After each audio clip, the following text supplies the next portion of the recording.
and we are leading the conversations that move us. Welcome to it, the Wednesday edition of the Morning Brief. I'm Thulasizwe Simelane. Hey, it's only midweek, but my goodness, what an eventful week it's turning out to be. What hasn't happened? That might just be the easier question. What hasn't happened might be the easier question to answer. We've had an errant minister dismissed, a controversial provincial head of prosecutions finally suspended, and arrests in connection with high-profile murders, and a key politician having to explain what he was doing at the home of one of those suspects arrested in connection with those high-profile murders. And at the same time, the former head of the Hawks now having to explain why that same suspect or people linked to him previously called him the head of the Hawks when they found themselves in a spot of bother with law enforcement. So it's been a really, really busy week, and that's an understatement. We don't mind the drama. I imagine many people will say we don't mind the drama, but in the final analysis, will it all be consequential? Will it turn out to be a consequential week in restoring public trust and faith in the rule of law in the country? And I suppose that really is the central question. Or will it turn out to be a Shakespearean tale full of sound, full of drama, signifying very little? That may just be the question in the end that we'll be asking ourselves about the events, the dramatic events that we are witnessing this week. So speaking of those dramatic events, then we'll focus on one of them on the show in the second hour of the show. The long-awaited suspension of Advocate Andrew Chauke, the Director of Public Prosecutions in the South Gauteng region of the NPA. That has cast fresh light on the slow pace of reform within the NPA, the National Prosecuting Authority. Chauke's removal comes 2 years after the National Director of Public Prosecutions, Shamila Patoyi, first asked the President to suspend him, pending an inquiry into his fitness to hold office. Chauke is the most senior prosecutor in the Johannesburg region and has been instrumental in controversial prosecutorial decisions, including his decision in November, you'll remember in November last year, to drop charges against former Minister Zizigodwa and businessman Jehan McKay, as well as his role in the unsubstantiated prosecution of former KwaZulu-Natal Hawks head Johan Boysen. But it took sustained political and civil society pressure to get to the point of his suspension amid mounting allegations of inertia, selective prosecutions, as well as questionable decision-making, most notably in politically sensitive cases linked to state capture. So at the top of 7 a.m., I'll be in conversation with Lawson Naidoo, who is the Executive Secretary of the Council for the Advancement of the South African Constitution, and we'll be unpacking what the implications are of President Ramaphosa finally arriving at the moment of decision around Andrew Chauke. That coming up after 7 a.m. Speaking of the NPA then, the prosecution's body, its efforts to lodge an appeal against Eastern Cape Judge Irma Schoeman's acquittal in April this year of controversial Nigerian televangelist Timothy Omotosho and his two co-accused, did not really get into gear this week. Judge Schoeman, whom the NPA had asked to clarify the factual findings from her scathing judgment in order to enable the prosecutors to appeal the acquittal on points of law, has refused to provide that clarity, saying the NPA is not entitled to it in the absence of an application for leave to appeal. By the NPA's own acknowledgement, a lot is riding on this judgment, on this appeal of that judgment from April, and the prosecution's body is now vowing to plow ahead with its appeal on points of law, even without the delineation that it sought from the judge between her factual findings and findings on points of law. And we have a conversation coming up, full analysis for you on that, and that's coming up at about 20 to 8 this morning. At about 8:45, we'll then focus on the tender process for the National School Nutrition Program, NSNP, in KwaZulu-Natal. It has come under fire with serious allegations of tender rigging and political interference. The NP Service Providers Association calling for the immediate suspension of the process, and they claim that the awarding of contracts was manipulated in favor of allies of Education MEC Sipho Hlomuga. So we'll get the take of the department at about 8:45 and get them to respond to those allegations. As usual, the full bench of the Morning Brief team is ready, able and willing to serve you with your essential updates throughout the morning. And Musa at the news desk, Rob Byrne has got your traffic updates. Zaikan is on sport, and I think she doesn't have such good news for us on the sporting front this morning. One or two sporting codes not going our way. Melissa Buta with the Morning Brief in brief, and that's coming up shortly. Ndauling Lechela will keep you posted on all things economy, business and the markets. And Mo Africa, Sipho Mantula with your Africa update at about 7 this morning. Through it all, I'd love you to be a part of this conversation, engage on these and other matters that we'll be raising throughout the morning. Do give me a call, 086 000 2032. Or alternatively, you can send me a WhatsApp voice note to the number 061 410 4107. On social media, you can reach us using the handle at SAFM Radio on X, or you can look us up. We are SAFM Radio on Facebook and Instagram. And as always, we are live on our YouTube channel, and that is SAFM Radio. We are also live on Facebook and on X as well. So what are we waiting for? Let's get the Wednesday edition of the Morning Brief underway. Hear the rhythm, feel the heat at the Imbaula Music Festival. The Department of Small Business Development will be hosting the Global SME Meeting, which is all about empowering small businesses to drive economic growth. Tune in to the Talking Point on Thursday, the 24th of July, 2025, as we bring you the latest updates and insights from the conference. Big stories of the day. Hashtag the Morning Brief. All right, let's get you started with your morning briefing session with Melissa Buta with the Morning Brief in brief. Among the stories that Melissa will be covering when we get her connected will be what the Department of Health in Gauteng has to say about the marches that we've been seeing recently. Melissa, good morning. Let's start with that story. Tell me what the Department of Health in Gauteng has been saying about these marches where people have been blocking access for foreign nationals to health facilities. Melissa? Right, we seem to be having a bit of a challenge with the connection to Melissa there. As I say, she will be telling us about that particular story that has come through from the Department of Health in Gauteng. But also she'll be touching base on the Fly-Saf Air strike.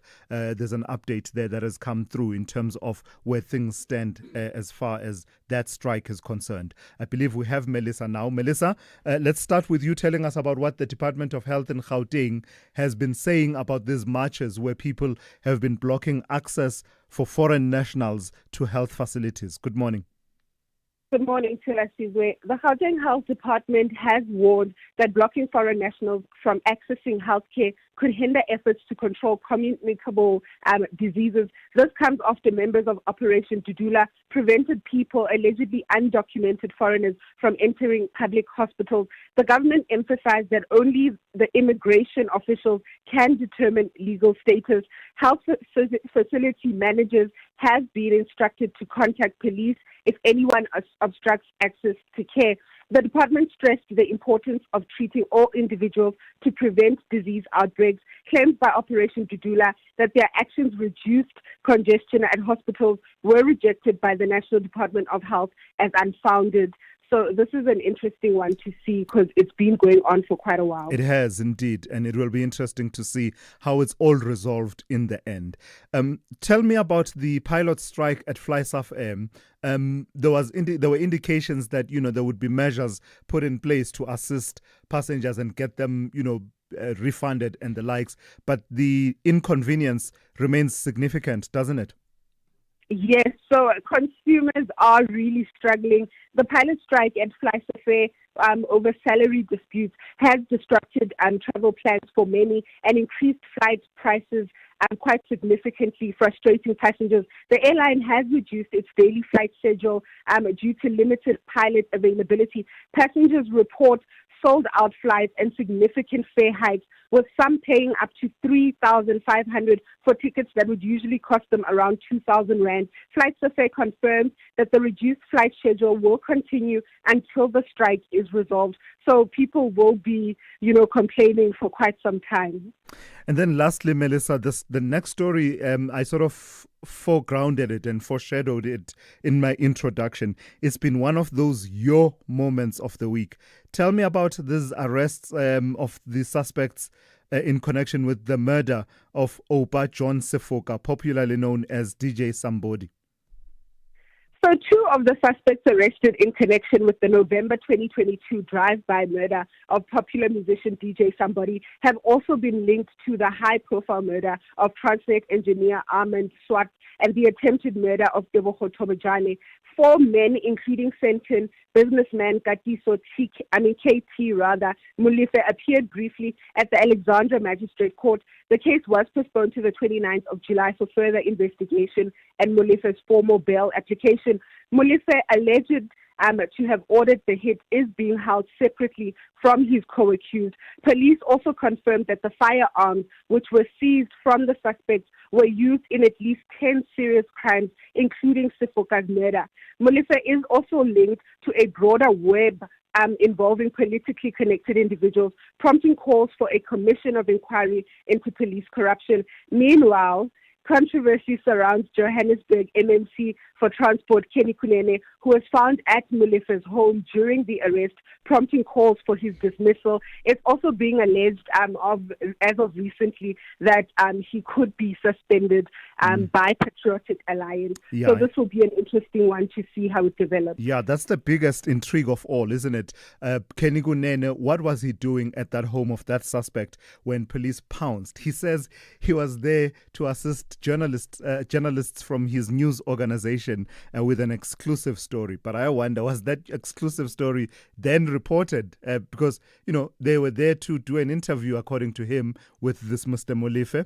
But when the story changes, did they then change the story and report that actually, forget the interview, while we were there, he got arrested in dramatic fashion? Anyway, Melissa, let's leave it there. Thank you for that. That's Melissa Buta with your morning brief in brief. It is intriguing indeed, the developments around Kenny Kunene, and Gayton McKenzie has been speaking about it, saying that he will be made or asked to take leave of absence for a month while the investigations are ongoing and may be removed as MMC in the meantime. Thulasizwe Simelane on SAFM. So here's how things are looking on the weather front. Just one warning coming through from the South African Weather Service. It's a yellow level 2 warning. It says disruptive rainfall resulting in localized flooding of susceptible formal and informal settlements or roads, low-lying areas and or bridges, slippery roads leading to minor vehicle accidents, and difficult driving conditions on dirt roads along the north coast of KwaZulu-Natal. The rest of your weather looks like this. Pretoria will be partly cloudy with a minimum of 6 and a maximum of 18. Johannesburg will have morning fog patches, otherwise partly cloudy, 6 to 18. Mbombela will have morning fog patches, otherwise partly cloudy with isolated showers by the afternoon, 11 to 20. Polokwane, morning fog patches, otherwise partly cloudy with isolated showers by the afternoon, 9 to 17. Mahikeng will be partly cloudy, 5 to 19. Bloemfontein, partly cloudy with isolated showers and thunder showers by the afternoon, 6 to 18. Kimberley will be partly cloudy with isolated showers and thunder showers by the afternoon, 8 to 20. Uppington, partly cloudy with isolated showers and thunder showers by the afternoon, 9 to 23. Cape Town will be fine, 10 to 21. George, fine, 7 to 20. Gqeberha, fine, 7 to 21. East London will be partly cloudy with a minimum of 12 and a maximum of 22. Durban, partly cloudy with isolated showers and rain, 13 to 20. Richards Bay will be partly cloudy with scattered showers and rain, 15 to 20. And lastly, Pietermaritzburg will have morning fog patches, otherwise partly cloudy with isolated showers and rain, 8 to 18. For news on South African industry and mining, Creamer Media's Engineering News and Mining Weekly has you covered. Click through to Creamer Media's Engineering News each day for the latest on the people and companies shaping the energy transition and South African industry. Keep your finger on the critical minerals pulse by visiting Creamer Media's Mining Weekly. For deeper insight, subscribe to the Engineering News and Mining Weekly magazine, out on Fridays. Creamer Media, current, credible, comprehensive. The Department of Small Business Development will be hosting the Global SME Meeting, which is all about empowering small businesses to drive economic growth. Tune in to the Talking Point on Thursday, the 24th of July, 2025, as we bring you the latest updates and insights from the conference. Worldview Update, bringing you closer to international or global news. Credit to the reporting of The Guardian on this story in what the UN Secretary-General Antonio Guterres has described as a horror show. The humanitarian catastrophe in Gaza has reached new levels of desperation. UN officials have revealed that over 1,000 Palestinians in Gaza have been killed by Israeli forces since May this year while trying to access food at distribution points run by the controversial US and Israeli-backed Gaza Humanitarian Foundation. At least 73 more people were killed by Israeli gunfire on Sunday alone, despite the strident condemnation of the international community, including a scathing statement by 28 Western nations. Israel continues to press on with its operations in Gaza, including launching a significant aerial and ground offensive in Deir al-Balah, said to be the main hub for humanitarian efforts in the territory. Let's speak to Caroline Velleman, who is from Doctors Without Borders, a project coordinator in Gaza. Good morning to you and thank you for your time. So the past few days have seen an intensification of the air and ground offensive moving into central Gaza and targeting Deir al-Balah. What humanitarian, human life and trauma consequences have your teams observed as a consequence of this offensive?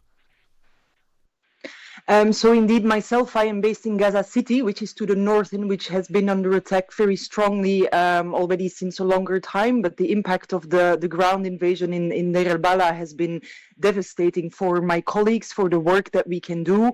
There is a warehouse of the World Health Organization that has been attacked and in all likelihood will be completely lost. They deliver medical supplies and medication to any Ministry of Health facility in the Gaza Strip, knowing how much all of these facilities were already under pressure. It is just devastating to know that now they will have even less access to supplies. Also for my own colleagues of Doctors Without Borders who work in that region, for example, the colleagues who work and live on either side of the place that was evacuated are simply no longer able to go to work. And of course, at a time where the medical assistance that we try to provide is so dire, it is infuriating also to know that this is happening and it keeps happening. All of this, of course, on top on all of the people who have been killed and maimed in this ground offensive. So having said what you've said, how would you describe the conditions under which humanitarian teams, including your own, are operating at the moment? Honestly, the only word I have at this point, I think, is dystopian. Like, I have never seen in the 9 years I worked with MSF these conditions. We struggle to plan how much we can work because the access to supplies is so difficult. We plan at most 2 or 3 weeks in advance. And the other thing I have never experienced in my work, in this field of work, is that my own Palestinian colleagues, they go hungry. Despite the fact that they have a salary, there is no access to food. There is nothing in the market. The very little that there is impossible for people to pay for. And so I have my own colleagues coming to work not having eaten 24 hours or 48 hours. And these are the exact people that are supposed to keep the health system somewhat functioning. So for me, this is really of a level of an extremity that we have never seen. My own colleagues were also present in the emergency room when the wounded flooded in a few days ago at this incident you have described, the Zikim border crossing, where people were shot at while they were trying to desperately get flour. And this is also of a cynicism and a shame for humanity that I cannot describe. So because you are on the ground and you are able to give us a better sense than, those of us who are observing from afar, tell us what the impact of, what Israel will say has been the introduction of the Gaza Humanitarian Foundation. Has that helped improve the flow and access to humanitarian aid in any way, or has it been as problematic as we've been told? It has absolutely been as problematic as you have been told. These sites are mainly in the south. So me personally, I have not seen the victims that come in from those sites, but my colleagues who work in the south, they have described it to me. Every single day there are incidents of, again, these desperate people trying to get something to eat, who are shot at, who are killed and who are maimed in a desperate trying to get a little bit of food for their family, for their children. There is nothing humanitarian about this so-called Gaza Humanitarian Foundation. Humanitarian aid gets delivered in a neutral and in an impartial way, in a way that is safe for people. And what we have seen in the GHF, it ticks none of these boxes. The aid needs to come in coordinated through the UN. Instead, what is happening is that the World Health Organization, part of the UN, is being bombed. Lastly, then, given everything that we've discussed this morning, what would you say about the issue of a substantive ceasefire? How crucial is it that a substantive ceasefire is brokered that would allow for free flow of aid? It could not be more crucial. We needed it yesterday. We needed it a year ago, to be honest. But every day, I've been here 1 month, and every day the situation is getting more desperate. Every day people are dying of malnutrition. We need it now. We cannot wait one more day. We cannot wait 1 more hour. All right, I've got to thank you for your time and your insights from the ground. That's Caroline Velleman, who is Doctors Without Borders project coordinator in Gaza. We'll come to Zai Khan in a moment, but let's start with N. Musa with the latest news headlines. Good morning. Thanks to Las. In the headlines, the Patriotic Alliance has confirmed suspending its deputy Kenny Kunene from his role as Johannesburg member of the Mayoral Committee for Transport, as well as party political activities. The 1-month suspension is pending an investigation into Kunene's presence at the home of a suspect in the DJ Somebody murder case during a police raid on Monday. The retired Hawks head Godfrey Libya has denied allegations that the Crime Investigating Unit interfered in the arrest of Katiso Molefe in connection with the murder of Vereniging engineer Amin Swart. And Israel has acknowledged there's been a significant drop in the amount of aid reaching Palestinians in Gaza, but it insists the military has not identified famine. I'll have details on these and other stories at 7. SAFM, guiding you through the rush hour traffic. Good morning. Major backlogs at Van Reenen's. A jackknife truck this morning south of Van Reenen Village on your way to Durban. The road is closed, Durban bound. That is a massive backlog. Trucks and vehicles stacked almost back towards Montrose. And if you're on your way to Joburg, it looks like there might be a temporary closure of the northbound.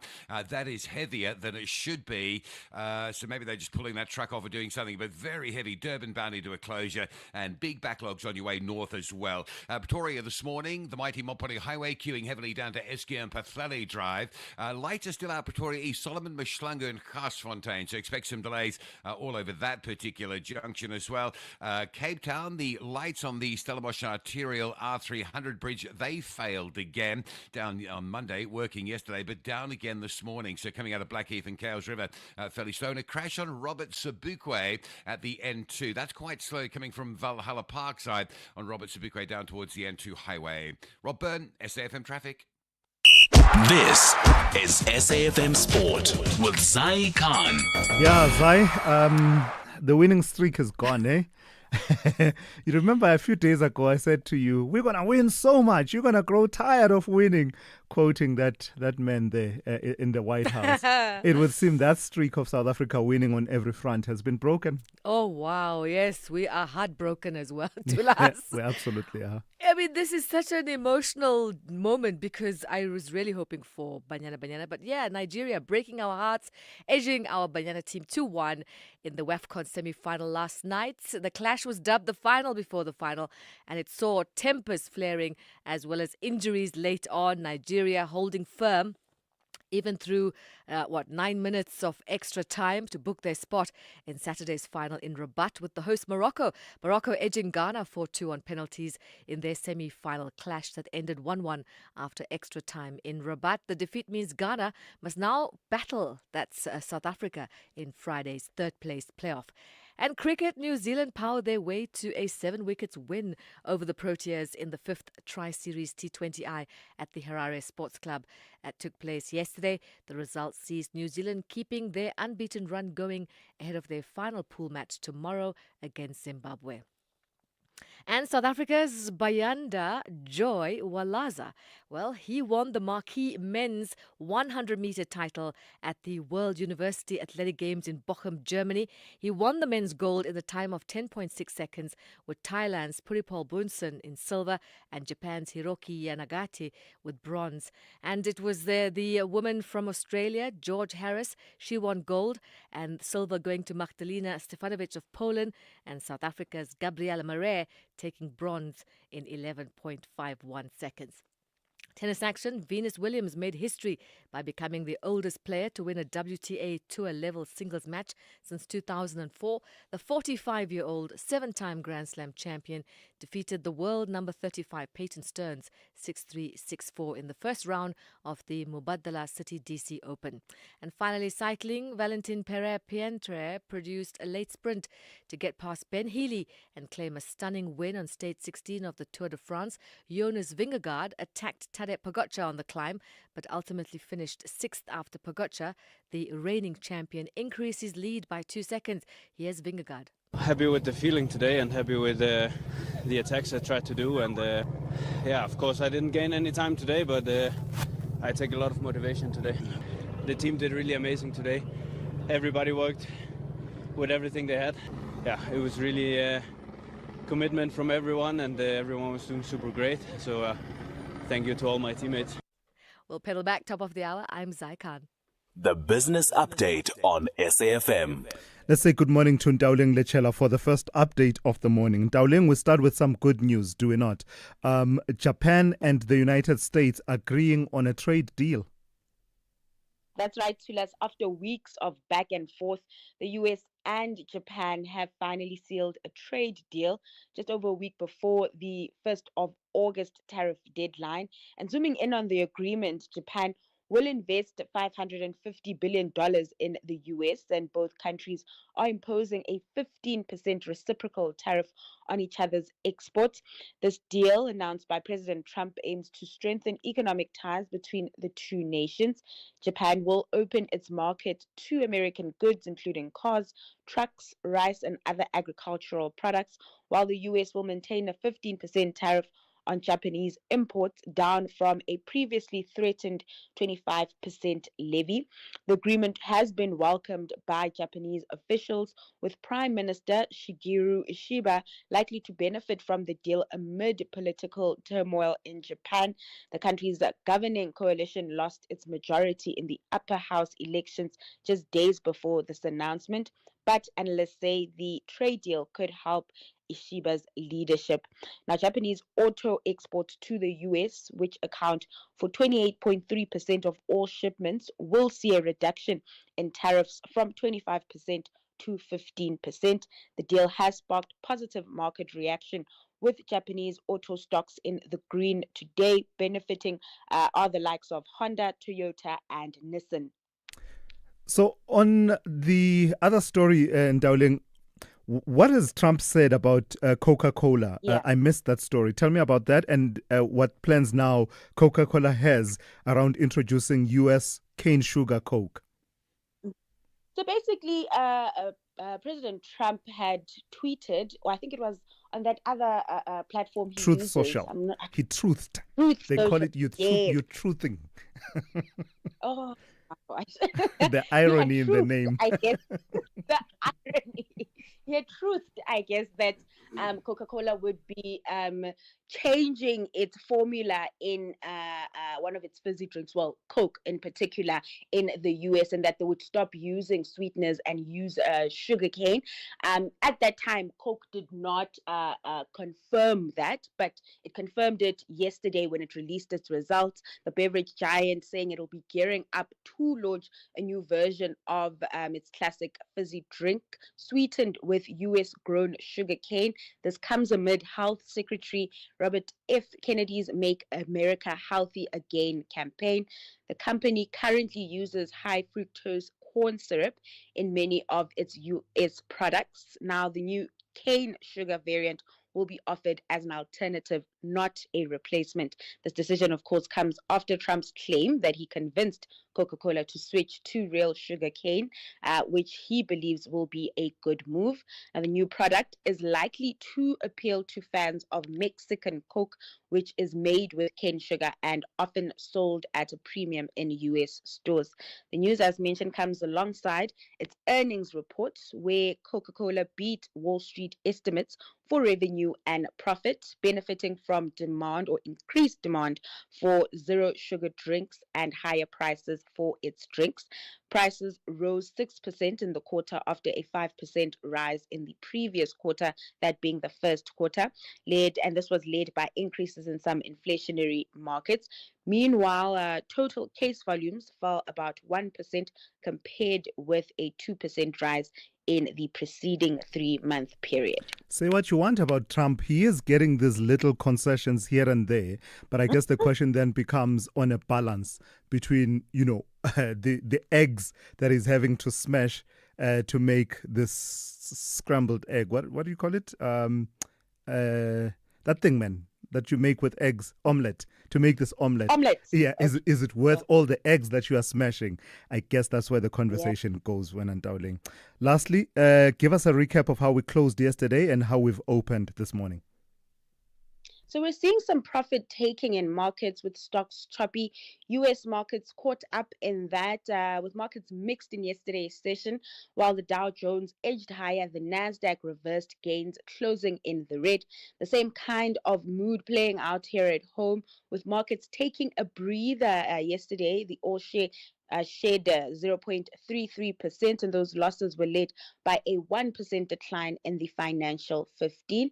The rand, however, still strengthening, benefiting from a weaker dollar at 17.54 to the greenback this morning. Then over in Asia, sentiment upbeat after US President Trump's announcement of a trade deal with Japan that eased concerns about tariff jitters on that front, and that optimism also spilling into commodity markets, with the oil price steadying this hour after falling for 3 sessions. The Brent price is at $67 per barrel. All right, Ntauling, thank you for that. We'll talk to you in the second hour of the show. Look out for more of Ntauling's insights just after 7:30 here on the Morning Brief.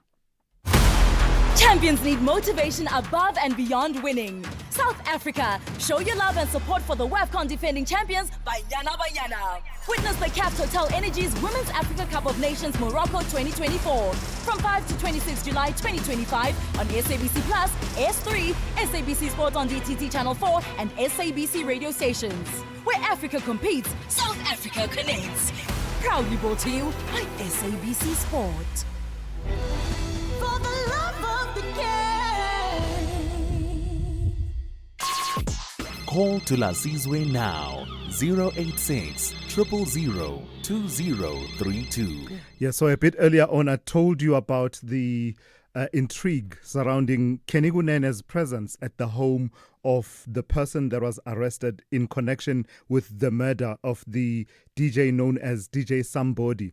And he sought to explain it, right? He said he was there accompanying journalists from his news outlet platform to do an exclusive interview with this person called, I think it's KT Molefe, Katiso KT Molefe. And, you know, while they were there, then the drama unfolded and the police arrived and guns drawn and, you know, everything unfolded. He's since been placed on leave of absence or suspension by his political party, that is the Patriotic Alliance, and its leader, Gayton McKenzie. So let's hear what one or two of you have had to say about that situation. Good morning, Thulas and your team. This is Sakile Ntsugun from Bonhlabelingan. You know, Thulas, I believe that the police should have arrested Kenikunen when they found him at Molefe's place, as it is evident that he too is colluding with criminals. Thank you. Good morning to SSC. This is a from Soweto. Can you just please play that clip from Kenny Kunen just contributing himself, winning from SABC to ENCA to News Africa just to clear his name, but we know that's a full lie. Just can you place that clip, just please? Thank you very much. Nice show. Thank you for that. Yeah, no, we'll try and see what we can do about that. But yeah, he was doing the circuit and doing the rounds, and I think right now he's at a point where now dealing with the consequences, the political consequences of his actions, in the sense that Gayton McKenzie has made it clear that he wants him to take leave of absence, but also will be talking to the city of Johannesburg to have him removed as MMC at least for a month while the investigation is ongoing. So it will be interesting to see how that all unfolds over the coming days. You are listening to the Morning Brief with Thulasizwe Simelane. So let me give credit to the reporting of The Citizen on this story. Yesterday, we told you that residents of the city of Ekurhuleni, including those in Tembisa who had taken to the streets over the past few days, can heave a sigh of relief. And that's after a controversial citywide flat electricity tariff of 126 rand will not kick in now, we are told, at least not for now. The mayor in Ekurhuleni, Nkosindipile Gaza, speaking to us yesterday and also announcing a temporary suspension of the surcharge, which threatened to push electricity beyond the means of many ordinary citizens in the metro. Well, on the one or two experts expressing the counter view that while the move temporarily quells tensions, experts and political figures warn that it sets a dangerous precedent. We'll come back to that conversation a bit later on. We've got a conversation scheduled for you with David Roth. But the story I really want to get to at this particular point is, just give me a second. Let me find my bearings. I've lost myself in my notes here. In fact, the story I want to talk to you about is about a year and a bit ago, a major policy shift that occurred in the country's approach to the crime of bribery. In terms of an amendment to the Prevention and Combating of Corrupt Activities Act, your company could now be criminally liable if it fails to prevent any entity associated with it from engaging in bribery. So in terms of this amendment, an associated person is anyone who performs services for the company and can include suppliers, joint venture partners, distributors, consultants, and other professionals advising the company. It can even be other companies like subsidiaries. So let's speak to Rihanna Kasim, who is Professor of Law at the Department of Mercantile Law at the College of Law at UNISA, also Editor-in-Chief, Comparative and International Law Journal of Southern Africa. Good morning to you, Prof, and thank you for your time. I believe the section we are talking about is Section 34, capital A. Just tell me how it changed the landscape as far as we understood the crime of bribery and the criminal responsibility for that in relation to companies. Good morning. Thank you for having me in your show. Yes, you're quite correct. It's in Section 34A of the Prevention and Combating of Corrupt Activities Act. What it does, it puts a duty on companies to take proactive steps to prevent bribery. In other words, it makes it a crime for companies to fail to prevent bribery by a person associated with them. This shifts the landscape a lot because we've never actually put the responsibility on companies to prevent bribery, and now we're asking them to take these steps to help to stop the high level of bribery in South Africa. So the idea is that I take it, Prof, that it is to make it difficult for a company to turn a blind eye while entities associated with it engage in bribery. And you did a deep dive into it and you compared it with the UK Bribery Act of 2010. Tell me about the principles that make it comparable to that. So, yes, so a company can be found guilty of the crime of failing to prevent bribery, even if it has no criminal intent or knowledge of the bribe by the associated person. So even if the company doesn't know about it, it can still be found liable. And this law is modeled on the equivalent law in the UK Bribery Act. It's similar in that our law also requires, like the UK, companies to have this responsibility. But our South African law goes even further than the UK law because it doesn't actually only apply to companies. It even applies to people, so you and I can be found criminally liable. It applies to trusts, partnerships, and agencies. And the UK law applies mostly to companies and to partnerships. It's an interesting way of doing it, isn't it? Where does it come from? What is the source historically and in our context, given recent events where we've had many, many instances where, bribes were paid in relation to tenders and contracts and things like those. You can go back all the way to the days of the arms deal and the questions of whether commissions, the so-called commissions, were actually bribes. Yes, that's a very good point. So this law was inspired by the Zondo Commission quite recently when it was investigating state capture. And it found that the evidence presented to it showed that agents and supplier development partners who were appointed to assist in retaining business opportunities to further the government's transformation objectives were actually widely used to facilitate and disguise corrupt activities. I can give you two examples. The one example is that Angelo Grisi, who is the former chief operating officer of what used to be Bosasa, testified that Bosasa won 2.3 billion rand in government tenders by paying about 75 million rand in bribes to politicians and government officials. And he said that every single contract in which Bosasa was involved was linked to bribery. And another example is that the late Ms. Dudu Myeni, the former SAA chairperson, had received monthly bribes of about 300,000 rand from Bosasa, which were allegedly funneled to former President Jacob Zuma via the Jacob Zuma Foundation. So Zondo Commission recommended that we emulate this law in the UK, and President Ramaphosa accepted this recommendation, and it was brought in April last year. So that's just a little bit of the background about why we have this law and why it came in. So lastly then, Prof, we've had this amendment in our law for quite some time, and I must say that to me at least it seems to be underreported. I don't think there's enough talk about it. How easy or how difficult is it to implement, given that all a company needs to show is that it has implemented quote-unquote adequate procedures to prevent bribery?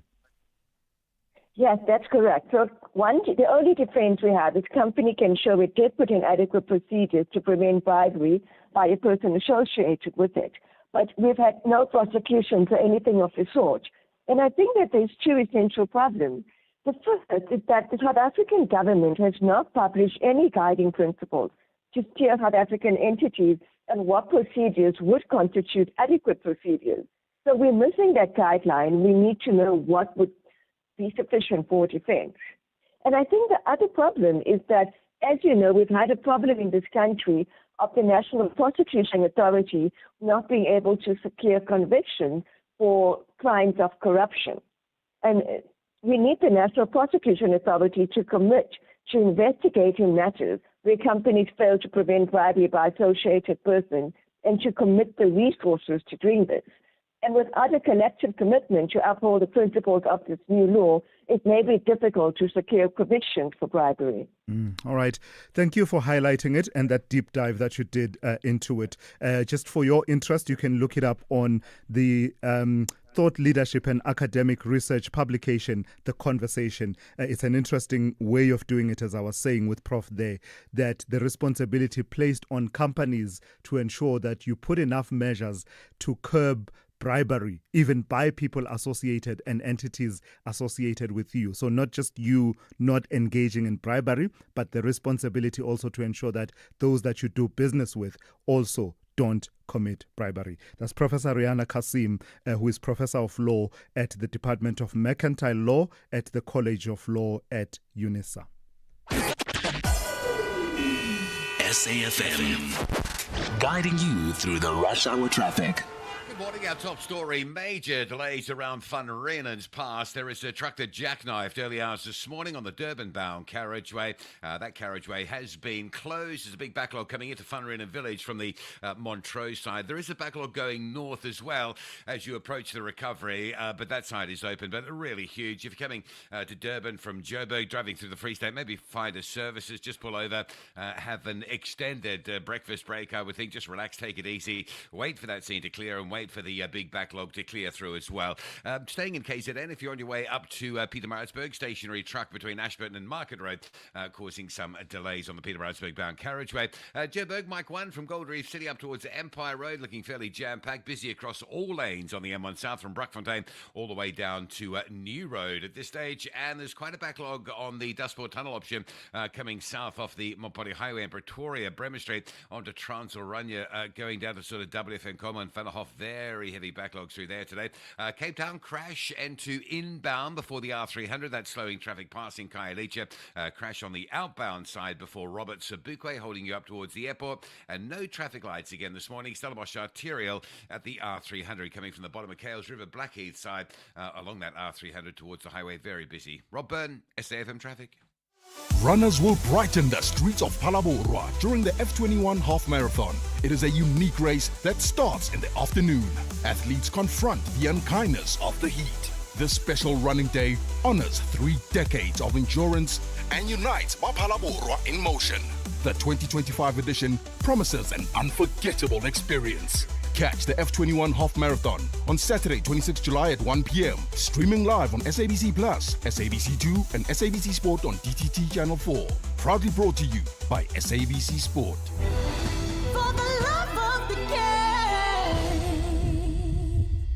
Big stories of the day. Hashtag the morning brief. Now back to that story that I was trying to tell you a bit earlier on, and I've got to give credit to the reporting of the Citizen. So yesterday we told you about residents of the city of Ekurhuleni, including those in Tembisa, who had taken to the streets over the past few days, now being able to heave a sigh of relief after a controversial citywide flat electricity tariff of 126 Rand not kicking in, at least not for now. The mayor of the city, Nkosindipile Gaza, announcing a temporary suspension of the surcharge, which threatened to push electricity beyond the means of many ordinary citizens in the metro. Well, 1 or 2 experts are expressing the counter view that while the move temporarily quells tensions, it sets a dangerous precedent that could trigger similar unrest elsewhere in the country. Let's speak to David Roth, Chief Economist at the Efficient Group. Good morning to you, and thank you for your time. So just this measure and this temporary pause on the application of this tariff, what do you make of it as an intervention to a policy that was hugely unpopular and had been criticized by residents that it made electricity unaffordable? Good morning to you. Thank you. I think there's a broader aspect here that is very important. Perhaps first of all, we have to understand, and remember, I'm a macroeconomist. I look at the whole of the economy. Sure. The context is that the South African economy is really performing quite terribly. And because of that, the per capita GDP in South Africa has been falling in the recent years. Or put differently, we've seen an increase in poverty in South Africa. There are many reasons why we've seen this increase in poverty. I think the most important reason has to do with the wrong macroeconomic policies. But because of this increase in poverty, people are really getting, well, obviously people are suffering out there. And whenever there's an increase in any kind of price, then you will get this kind of pushback. And this is nothing but a tax increase. And I think what we are currently seeing in South Africa is that people, there's an underlying reluctance to pay your taxes. In fact, I would call it low-level tax revolt that we are currently experiencing in South Africa. We have seen it with the toll roads as an example, and this tax increase also resulted in people going to the streets and putting pressure on political leaders not to increase the specific tax. If this should continue, then we will learn a very important lesson, we as a society. And a lesson that we're going to learn is that if you see a tax increase or any kind of increase, and you put enough pressure on politicians, then they will backtrack and they will not increase their specific tax. So I think everything that's happened here was simply wrong, because the answer to the financial woes of most local authorities is not to increase taxes, but to manage the existing resources much, much better. Now, I can give you all sort of numbers. The majority of local authorities do have qualified audits, as an example, and people are gradually understanding this. And if you give in to the pressure of society like this, then I'm afraid it's simply going to fuel future tax revolts, and that's my real concern here as well. But are we not already there, David Road, in the sense that bar the violent, nature, and I'm not even sure if it was violent in that nature, but I did hear reports of road blockades and the burning of tires, etc. But that element, are we not already there in the sense that any increase in tax, you saw it with the VAT increase, meets with pushback. You saw it, as you say, with the Gauteng freeway improvement program. And isn't that justified based on what you just said, the last point you made about the amount of wastage that happens in our government system? Exactly, that's the answer. So the answer should not be an increase in further taxes. We are heavily overtaxed in South Africa. The answer must be in a quality of service delivery, the efficiency of the state, not only at local authority level, but just about at all levels. And it's not only when you see people on the streets that do not want to pay taxes. I work with, people with, I'm an asset manager, and I can tell you it's even people with a lot of money. They tell me two things when they walk into my office. The one is I want to take my money out of the country and I do not want to pay taxes. And the reason why people do not want to pay tax is simply because the perception of most taxpayers out there is that the quality of service delivery is not up to standard. And the answer to the politicians is not to simply increase taxes, but to improve the quality of service delivery with the means that they have available to them. All right, I've got to thank you for your time this morning. Interesting take on that story. That's David Road. He is chief economist at the Efficient Group, just reflecting on some of the protests that we have seen in and around Tembisa that have to do with this flat electricity tariff of 126 Rand, which has now been put on pause by the mayor, Nkosindiphile Gaza. 7 a.m. Let's check in with N. Musa with the latest news. Outsurance will go out of their way to try and save you money on your car insurance. If they can't, ask for 500 Rand. Time to switch and save. Call 0800 60,000 today.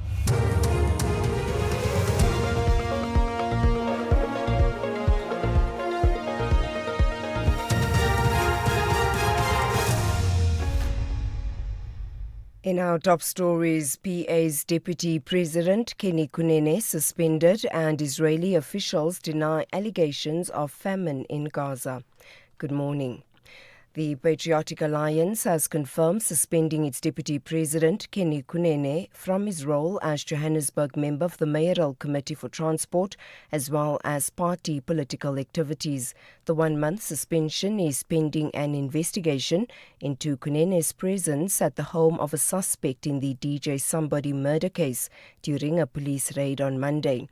The Patriotic Alliance leader, Gayton McKenzie. Kunene will be investigated, and I'm going to tell you who's going to investigate him, lawyers of good character. And while he's being investigated, I'm going to remove him from being an MMC when I write to them. I'm also going to tell him to stand back from politics for 1 month until the investigation is done. That's the hardest thing I ever had to do in my life, to act against Kenny Kunene. Meanwhile, the case of 4 men arrested for the murder of DJ Somebody has been postponed until Tuesday next week in the Alexandra Magistrates Court in Johannesburg. They are facing charges of murder, conspiracy to commit murder and possession of unlicensed firearms. DJ Somebody and his 2 bodyguards were killed in a hail of bullets in Hoodmead in November of 2022. Businessman Katiso Mulife and 3 others appeared in court briefly yesterday following their arrest on Monday. The retired Hawks head Godfrey Libya has denied allegations that the Crime Investigating Unit interfered in the arrest of Katiso Molefe in connection with the murder of Vereniging engineer Armand Swart. This follows the KwaZulu-Natal Police Commissioner Nhlanhla Mkonazi's allegation of unusual activity in which police officers were dispatched to a house in Sandton in Johannesburg. Molefe was arrested allegedly on the instruction of a senior officer from the SAPS head office. Libya says on the night of the arrest, he received a call from someone believed to be Molefe's friend to inquire whether officers affecting the arrest were Hawks members. Libya says he then instructed a team to investigate. Katiso Molefe does not know me. He has never met me. But here we have got a person who was complaining that there are people who pretend, who says that they have been sent by the Hawks, and it was not the Hawks who have sent them. That's why we have got to go and check. So there was nothing wrong that the Hawks have done.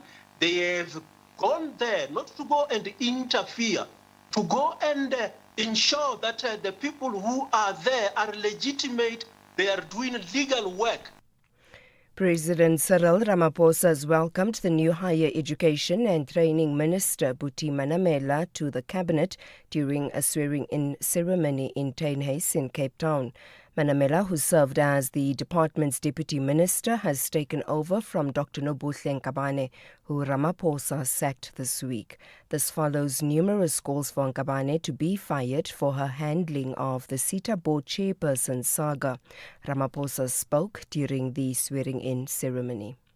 In terms of the powers vested in me by Section 91(2) of the Constitution of the Republic of South Africa of 1996, I have decided to appoint the following person as the Minister of the portfolios indicated in the signed President's Act, Mr. Buti Kwaridi Manamela, Minister of Higher Education. And finally, Israel has acknowledged there's been a significant drop in the amount of aid reaching Palestinians in Gaza, but it insists the military has not identified famine. Israeli officials have described as propaganda a statement by health authorities in Gaza that 30 people have died of malnutrition in recent days. Asma Mustafa, a Palestinian who won a Global Teacher Award in 2020, attests to the hunger and insecurity in Gaza. This is the 9th time that I am being displaced with my 2 daughters, with my family. I couldn't believe it. We have been hungry for days too. We didn't know where to go and we couldn't move. In all Gaza Strip, there is nothing to eat. What's worse is that so-called aid entry points have become death traps. Recapping the top story, the Patriotic Alliance has confirmed suspending its Deputy President, Kenny Kunene, from his role as Johannesburg member of the Mayoral Committee for Transport, as well as party political activities. The 1-month suspension is pending an investigation into Kunene's presence at the home of a suspect in the DJ Somebody murder case during a police raid on Monday. For SFM News, I am Anne Musa. Outsurance will go out of their way to try and save you money on your car insurance. If they can't, ask for 500 Rand. Visit outsurance.co.za today. You always get something out. If you want to save on your car insurance premium, you call Outsurance, right? But what if you don't save? Well, they'll give you cash just for trying. You heard right. Just ask for 500 Rand cash. But wait, there's more. If you don't save and have been claim-free and with the same insurer for 3 years, you can ask them for 1,500 Rand cash. Savings or cash, you always get something out. Go to outsurance.co.za now for a 10-minute quote that could save you thousands. Licensed insurer and FSP. T's, C's and information online. It's a very good morning to you. In your SFM sports headlines, cricket, the Proteas are eyeing redemption in the Tri-Series final against New Zealand. And in soccer, Banyana's title defence cut short by Nigeria's stoppage time strike. We'll have the details just before 7:30. SAFM, guiding you through the rush hour traffic. Very heavy Backlogs on your way to Durban, coming out of the Free State down onto Van Rynens. It's a truck that's jackknifed. The N3 Durban bound is currently closed just south of the Van Rynen village area where the attempt to recover this vehicle continues. It's a really big backlog from around about sort of halfway back towards Montreux. So our advice is to delay travel onto Van Rynens Pass, delay travel south of Harrismith if you like, unless you want to pull over at Montreux and have an extended breakfast break through there. There is a queue going north, but the big backlog into the closure going south. Joburg collision, N1 north after 14th Avenue. The mic one today is heavy from Boyson through to about Oxford Road in Parktown. The N1 coming up from Eldos through Deepcliff interchange. Very heavy backlogging going on that scene as well today. And the Dustport Tunnel turning off Mighty Mopani Highway onto Bremer down through the tunnel towards Transorania. Really big queues. Lights are still out. Solomon, Michelungu and Garsfontein on the eastern side of Pretoria as well. Durban, there's a breakdown between Ashburton and Market Road, so traffic is slow rather than heavy. It may have just been cleared. The N2 North queuing up to Westwood Mall. The M25 Komashu Highway from Malindela down towards the N2 leaving Komashu is heavy. And Cape Town, a crash on your way to the airport on the N2 before Robert Sobukwe, and a crash coming inbound at Khayelitsha before the R300 queues back as far as Spine Road. With your traffic update, I'm Rob Byrne.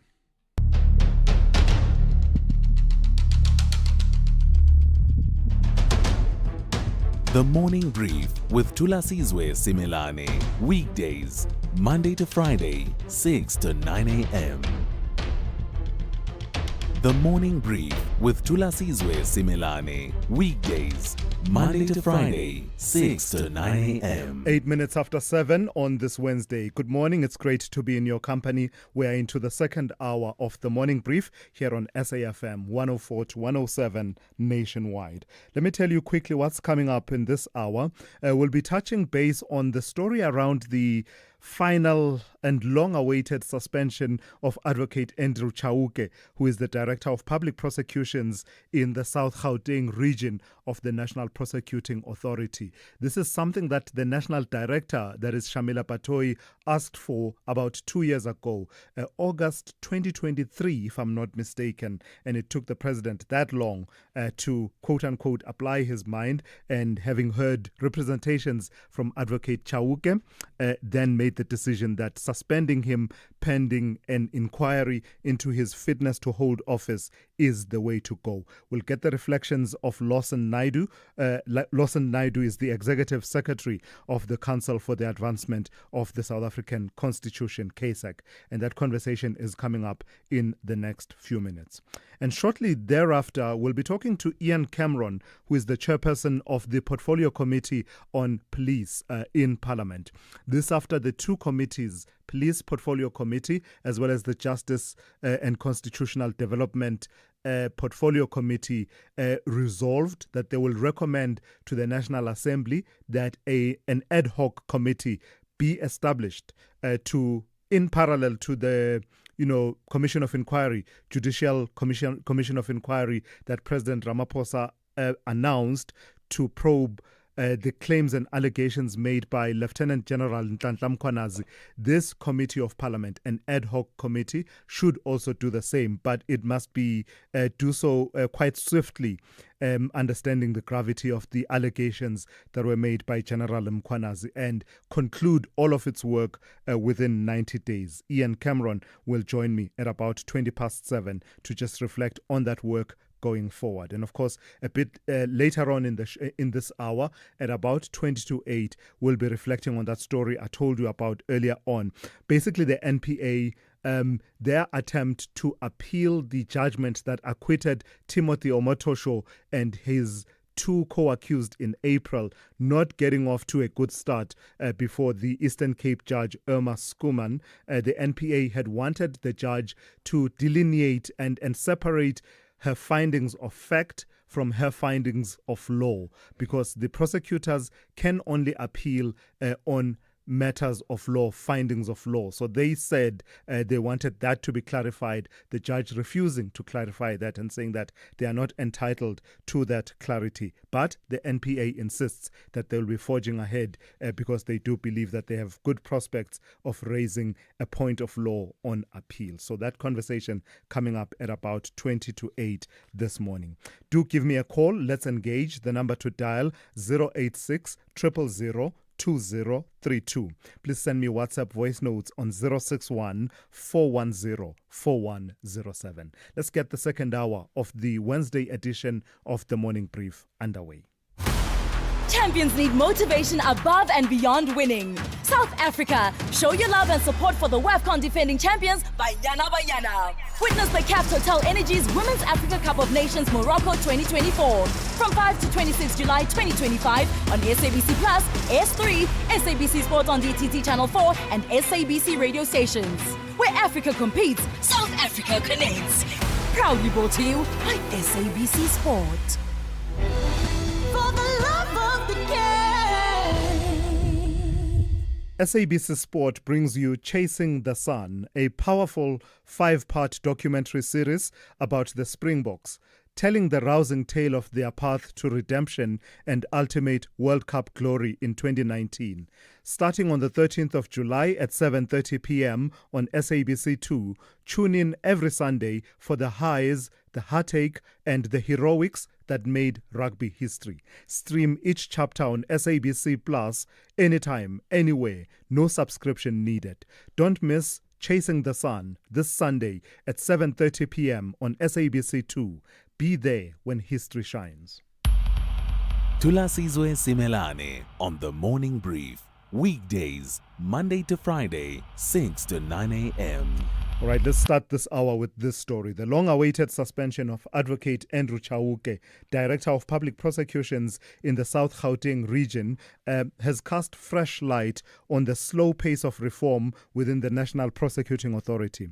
Chauke's removal comes 2 years after the National Director of Public Prosecutions, Shamila Patoi, first asked the President to suspend him pending an inquiry into his fitness to hold office. Chauke is the most senior prosecutor in the Johannesburg region and has been instrumental in controversial prosecutorial decisions, including the decision in November last year to drop charges against former Minister Zizi Kodwa and businessman Johan McKay, as well as his role in the unsubstantiated prosecution of former KwaZulu-Natal Hawks head Johan Poison. Let's bring into the conversation Lawson Naidoo, who is Executive Secretary of the Council for the Advancement of the South African Constitution. Lawson, good morning and thank you for your time. The average South African who doesn't interact with the system at close range would not even have known, of this person, Advocate Andrew Chauke, and the position of Director of Public Prosecutions. Why does this suspension matter, albeit coming 2 years after the fact? Good morning to Thulasizwe, and thank you very much. Indeed, these issues are not very well known. The point is that the directors of public prosecutions in each of the jurisdictions of the high courts across the country play a critical role in the criminal justice system. It is those DPPs, as they are known, who take this prosecutorial decisions on matters that go to our courts on a daily basis.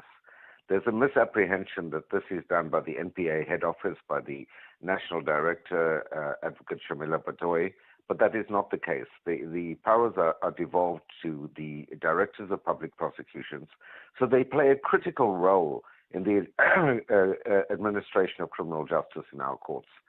And the call for Advocate Chauke's suspension, as you say, Thulasizwe, was made more than 2 years ago. It's been a very long time coming, this suspension. We still await the President's announcement on the inquiry, its terms of reference, who will chair the inquiry, and so on. But these are matters that lie within the domain of the executive to assist the NPA to restore public confidence in that institution. And this is an example where the executive has dragged its feet and has not really assisted the NPA in doing so. In fact, say a bit more on that, Lawson. Do we have an inkling, or what's our best working theory why it took the president so long to decide to place Chauke on suspension? Was it about proper consideration of a truly consequential decision that even the Constitution ensures that is not taken lightly? Or is it just presidential lethargy? Well, I wouldn't want to put myself into the mind of the president, Thulasizwe. But, on any objective viewing of the situation, it's clear that 2 years is far too long for such a decision to have to be taken. Of course, the president has to apply his mind. He has to consider all of the information at his disposal and so on. But it cannot take 2 years for that to happen. The president would have received reasons from the national director as to why she was recommending his suspension and so on. And the president could have sought reasons from Advocate Chauke as to why he should not be placed on suspension and then taken a decision. That could have all have been done within a matter of weeks and not 2 years. Yeah. And the other important point to Thulasizwe is that when it comes to the NPA, the president plays a critical role, not just in the appointment of the National Director of Public Prosecutions, but in the top 14 positions in the NPA. The NDPP, the 4 deputy national directors, as well as the 9 provincial DPPs. So the executive control over the hiring and firing in the NPA is subject to, executive control. And that's something that we need to recognize. Yeah. Let's talk about what's really at stake here, Lawson. This step having been taken, how does it fit in with efforts to try and bring about structural reforms and restore credibility where it had been lost over the years inside the NPA? Well, Thulasizwe, I think you've raised a couple of issues already. You spoke of the Johan Boysen matter, from a few years back, the dropping of charges against Izzy Kodwa last year, and various other decisions that have been taken by the South Gauteng DPP, which has undermined public confidence and trust in the NPA. And if we're serious about restoring the credibility of the NPA, as I say, then these steps need to be taken to ensure that those who are compromising the integrity and the impartiality of the NPA are removed from office. That's without prejudging the case against Advocate Chauke, because the inquiry will give us the response. But to be seen to go through a due process is what is critical. And I think this also speaks to the issue which the President and the Minister of Justice have spoken to on occasion about their commitment to ensuring greater independence and administrative autonomy for the NPA, but has yet to be implemented. And just yesterday, Thulasizwe, the President presented his report to Parliament on the progress in implementing the Zondo recommendations.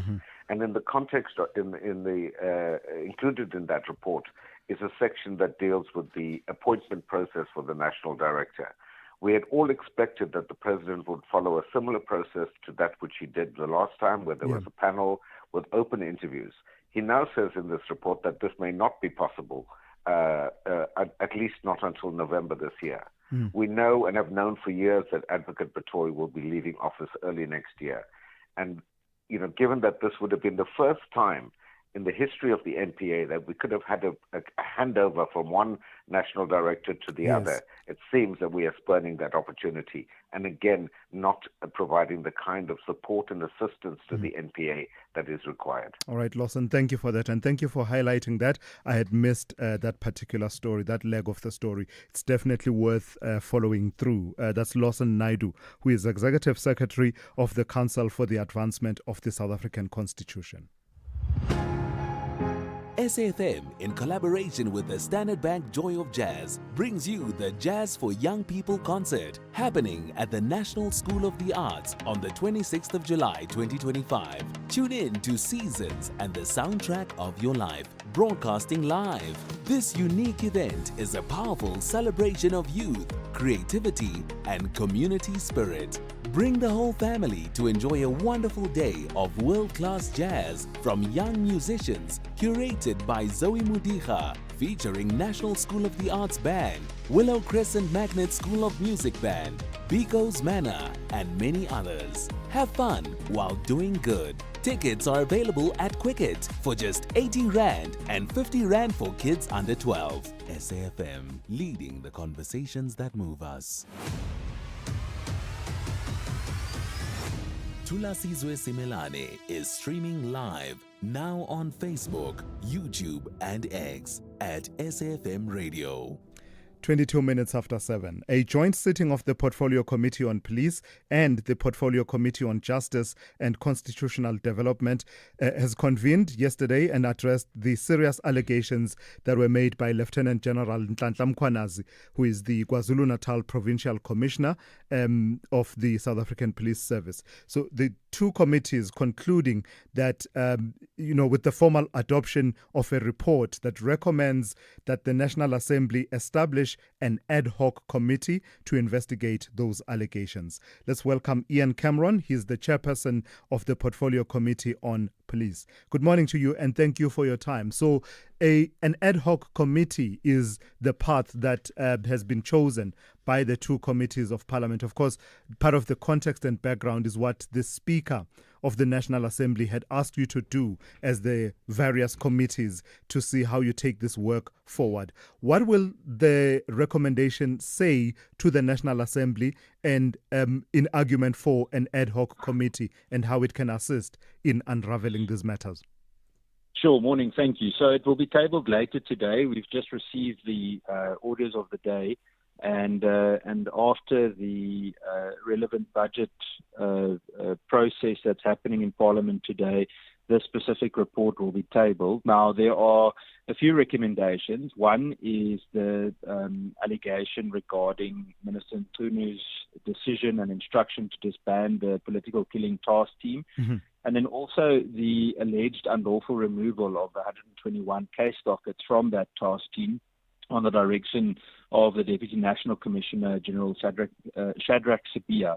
And then there are quite a few in terms of the moratorium on filling vacancies within the Crime Intelligence Unit or Division, and whether also a big question is whether the Minister misled Parliament about the nature of his relationship with Mr. Brown Mogotsi.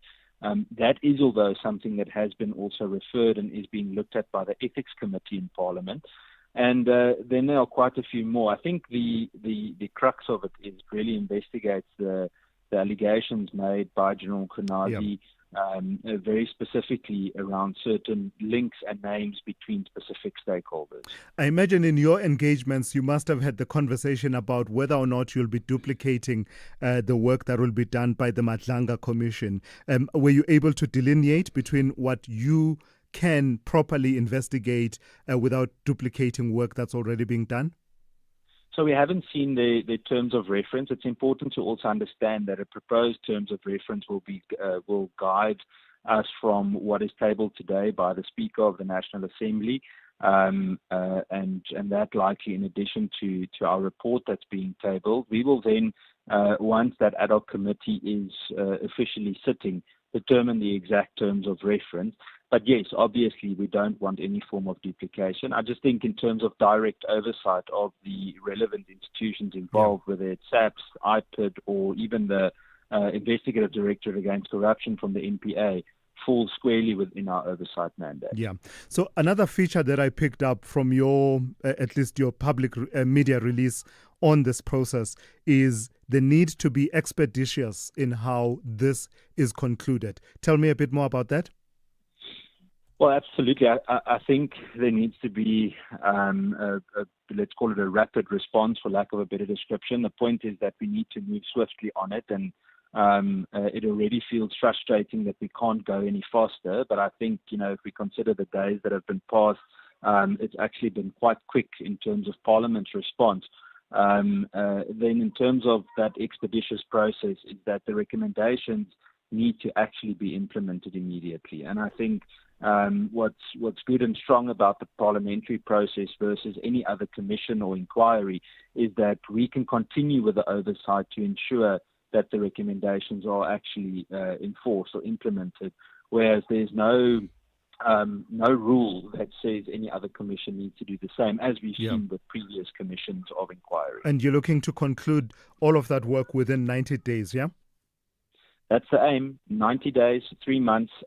We decided to actually put a strict deadline on it to make sure that we force ourselves to actually come to a conclusion, because I think with anything like this, you have the danger of just, continuously asking for extension. If you think about it, this is opening a can of worms. So it's very important that we make sure we set ourselves a solid deadline. Lastly, we saw, I think the main reference, and I think I've made this point in a previous conversation with you, the main frame of reference that many South Africans will have of an ad hoc committee would be the one that looked into ESCOM. Just tell us what the ad hoc committee will enable you to do in terms of unraveling. What are the powers that it will bring and processes that will be involved? Oh, sure. So our ad hoc committee is a very specialized committee that's specifically created for a specific purpose, as we see in this case.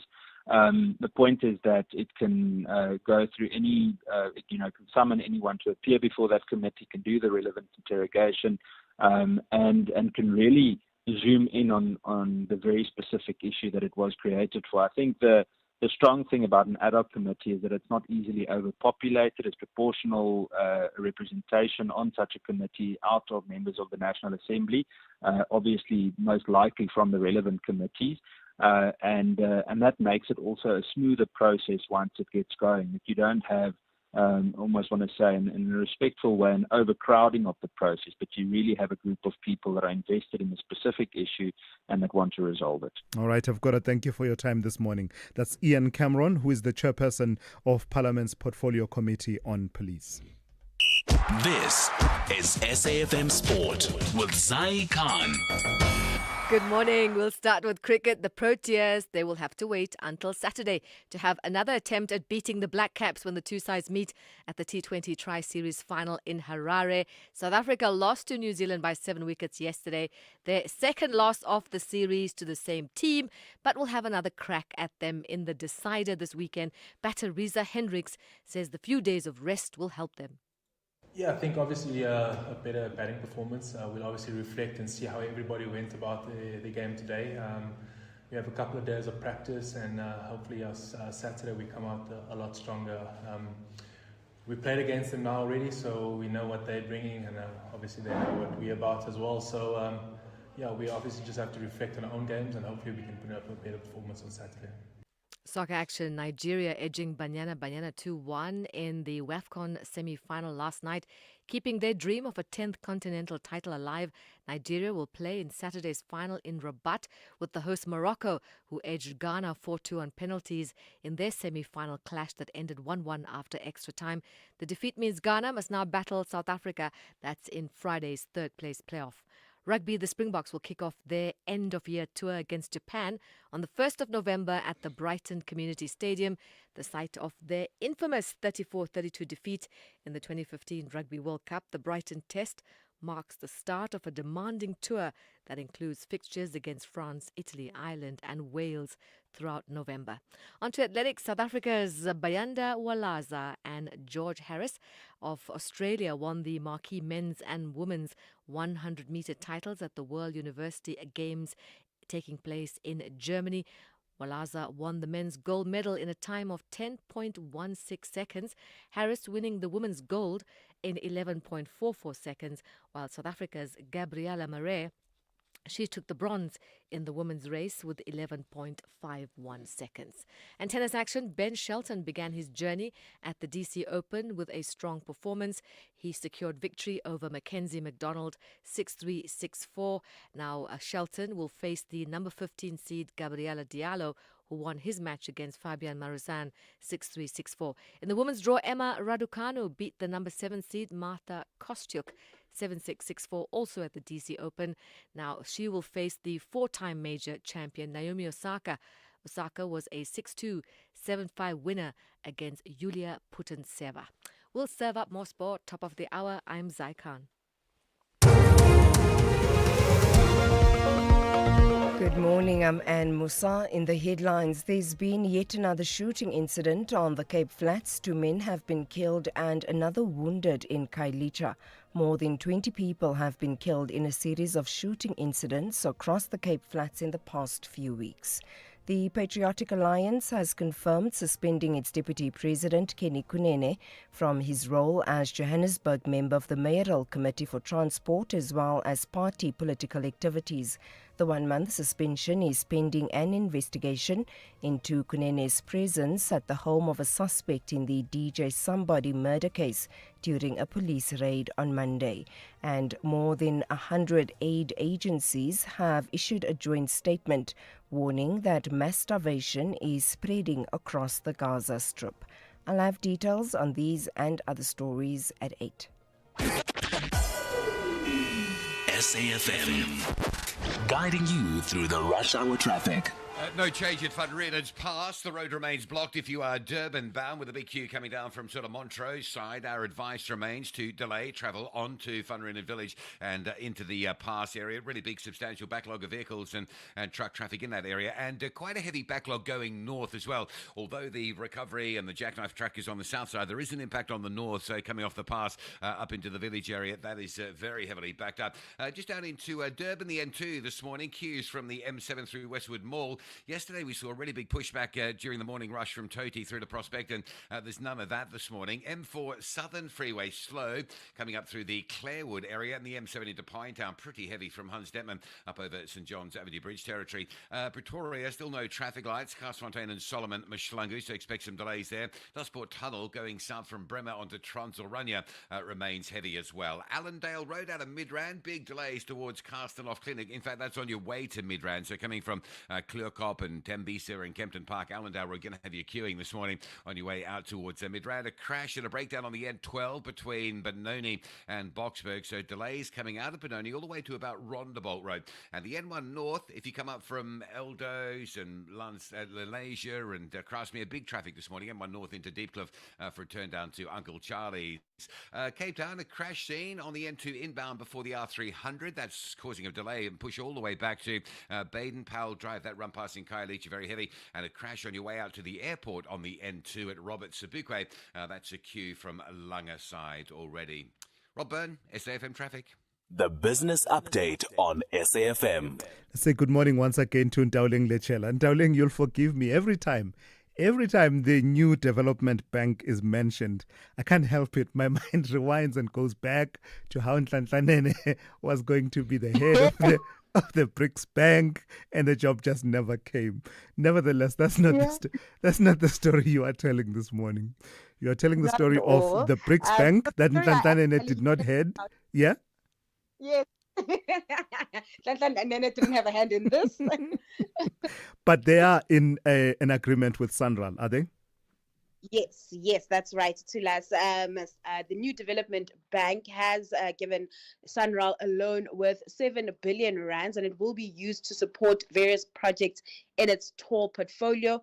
This loan agreement follows the approval of a 16.5 billion rand borrowing limit in March last year, which included a 7 billion rand guarantee from the NDB loan.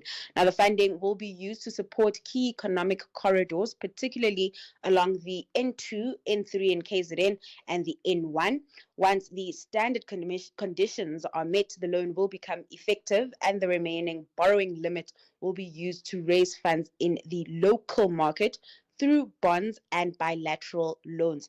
Now, Sanral expects this funding to have a positive impact on its ability to carry out its mandate. Meanwhile, the Gauteng government continues to address the near 16 billion rand debt inherited from the scrapped e-toll system, with plans to pay off the debt over 5 years as part of an agreement with Treasury and the Transport Department.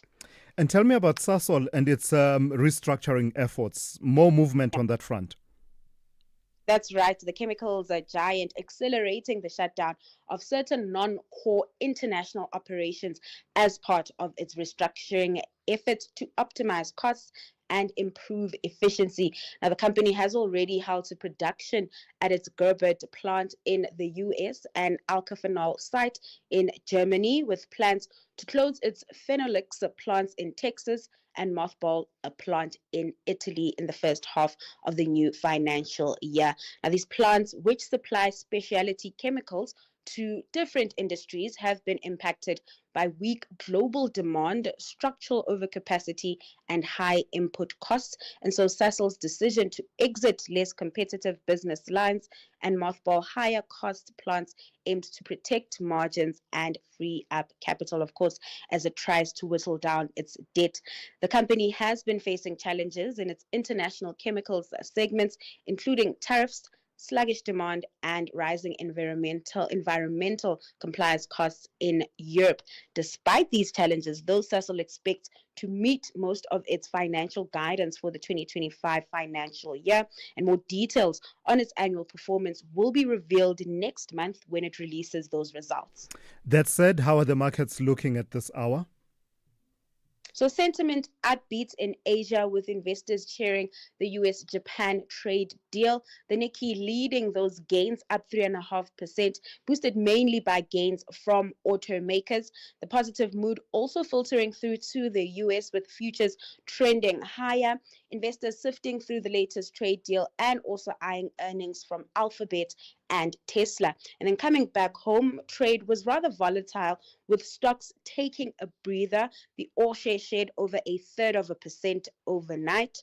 The rand, in the meantime, steadily climbing stronger at 17.56 to the dollar on the back of the trade optimism, and the upside in trade deals also boosting the oil price. It's at $67 per barrel this hour. Look at you fulfilling your promise. Was it Peter that asked that you include? Look at you. I'm proud of you. We should nominate you for a position in politics. Yeah, no thanks. We need delivery in Ntauling. All right, that's Ntauling Lichela there with the second update of the morning. She'll be back one more time just after 8:30, in which update she'll give you a sense of the kind of trading day you can expect today.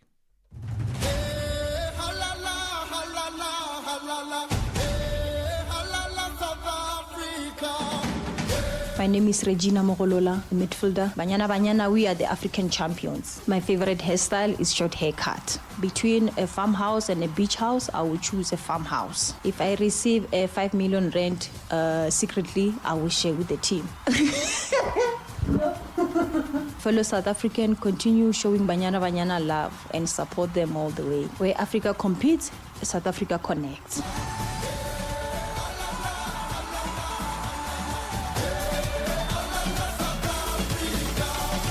Proudly brought to you by SABC Sport. Call Thulasizwe now, 086 000 2032. All right, let's go straight to your calls. Let me start with a call from Glenn in Bedford View. Good morning to you, Glenn. Long time no speak, my friend. Where have you been? Thulas, good morning, my friend. I just decided to go to another country quickly because the little one's on a holiday. Look at you, globetrotting.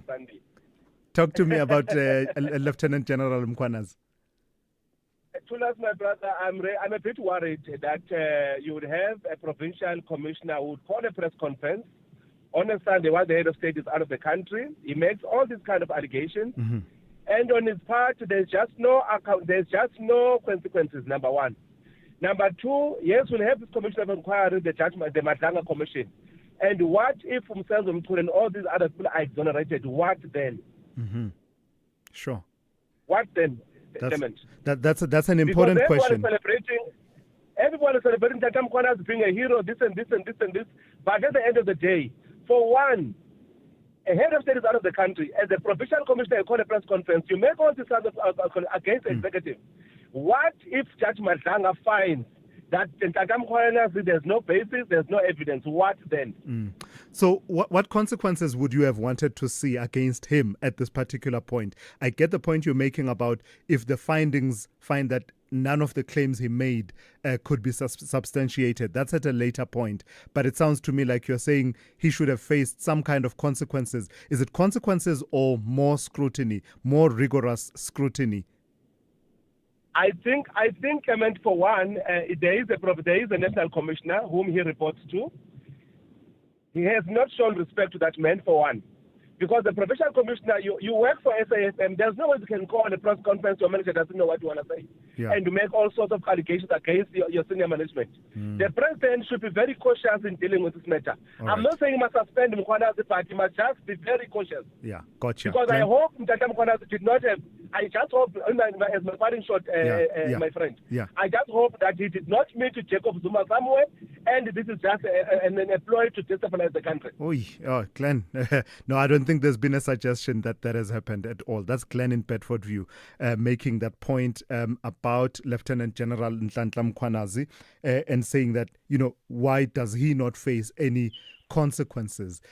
I do believe that Lieutenant General Mkhwanazi's boss, General Fanima Simola, did say that there was a conversation in which he was told that there was going to be this media briefing.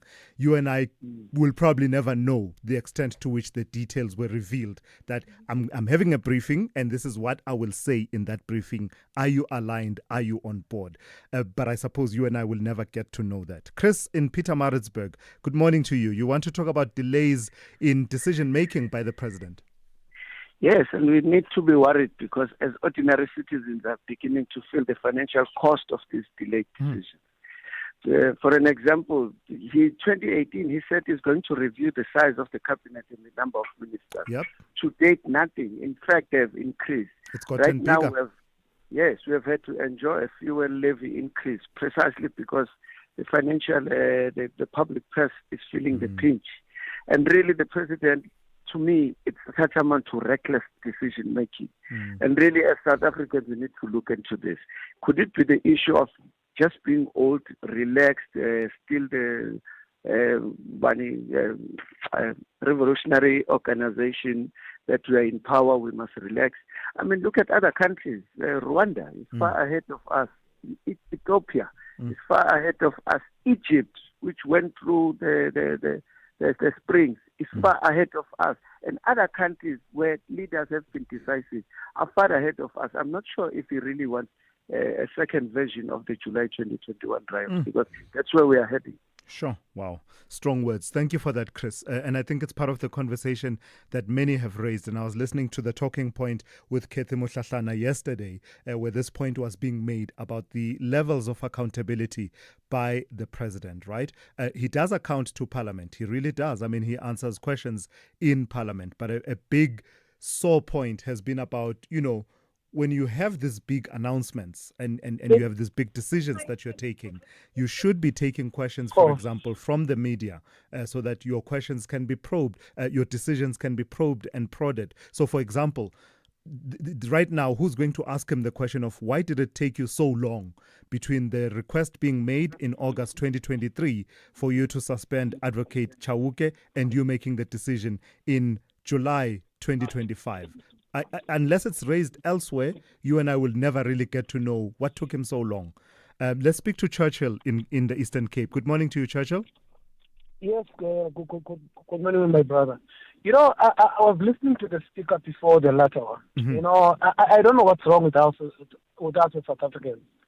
Look, in my understanding, General Mkhwanazi has been trying to observe protocols. But these protocols in the system, when the system has been infiltrated, can frustrate you. Now we're connecting the dots of South Africans. People are being arrested, and it confirms exactly what General Mkhwanazi has been saying. Yeah. Now I don't understand all this. Obviously, if he's been found wanting in terms of his allegations, obviously there should be accountability. Yeah. But now, as South Africans who are happy that work is being done, people are being arrested. There was another arrest yesterday. Yeah. Now, I get the point you're making. And I've made the point previously, Churchill, that I did see that he did raise these issues at a sitting of the Portfolio Committee. If I'm not mistaken, the date was the 30th of March. It wasn't as detailed as the media briefing, but there certainly were these murmurs that he was beginning to make internally. Absolutely. And on last one, also, I want to commend the issue that is being done by these young people in Parliament, especially the one from the lady from the DA and also that young man from the EFF and many others. Because we're seeing accountability here. Yeah. We're seeing accountability here, and we're waiting for the deputy minister, the recently elected one, to also come and give his version on what happened on these sitters. Absolutely. Thank you for that, Churchill. You do get a sense that something has shifted in the way that the 7th Parliament does its work compared with previous parliaments, including the one where we were told about what? Fire pools and the likes. So things are, you can see that if you were to try and float a story about a fire pool between one of the committees that are in place in the 7th Parliament, I can assure you, you would have a difficult time given how they are conducting their business. And kudos to them. Rich in Durban, good morning to you. Morning, Thulasizwe. Yes, please go ahead.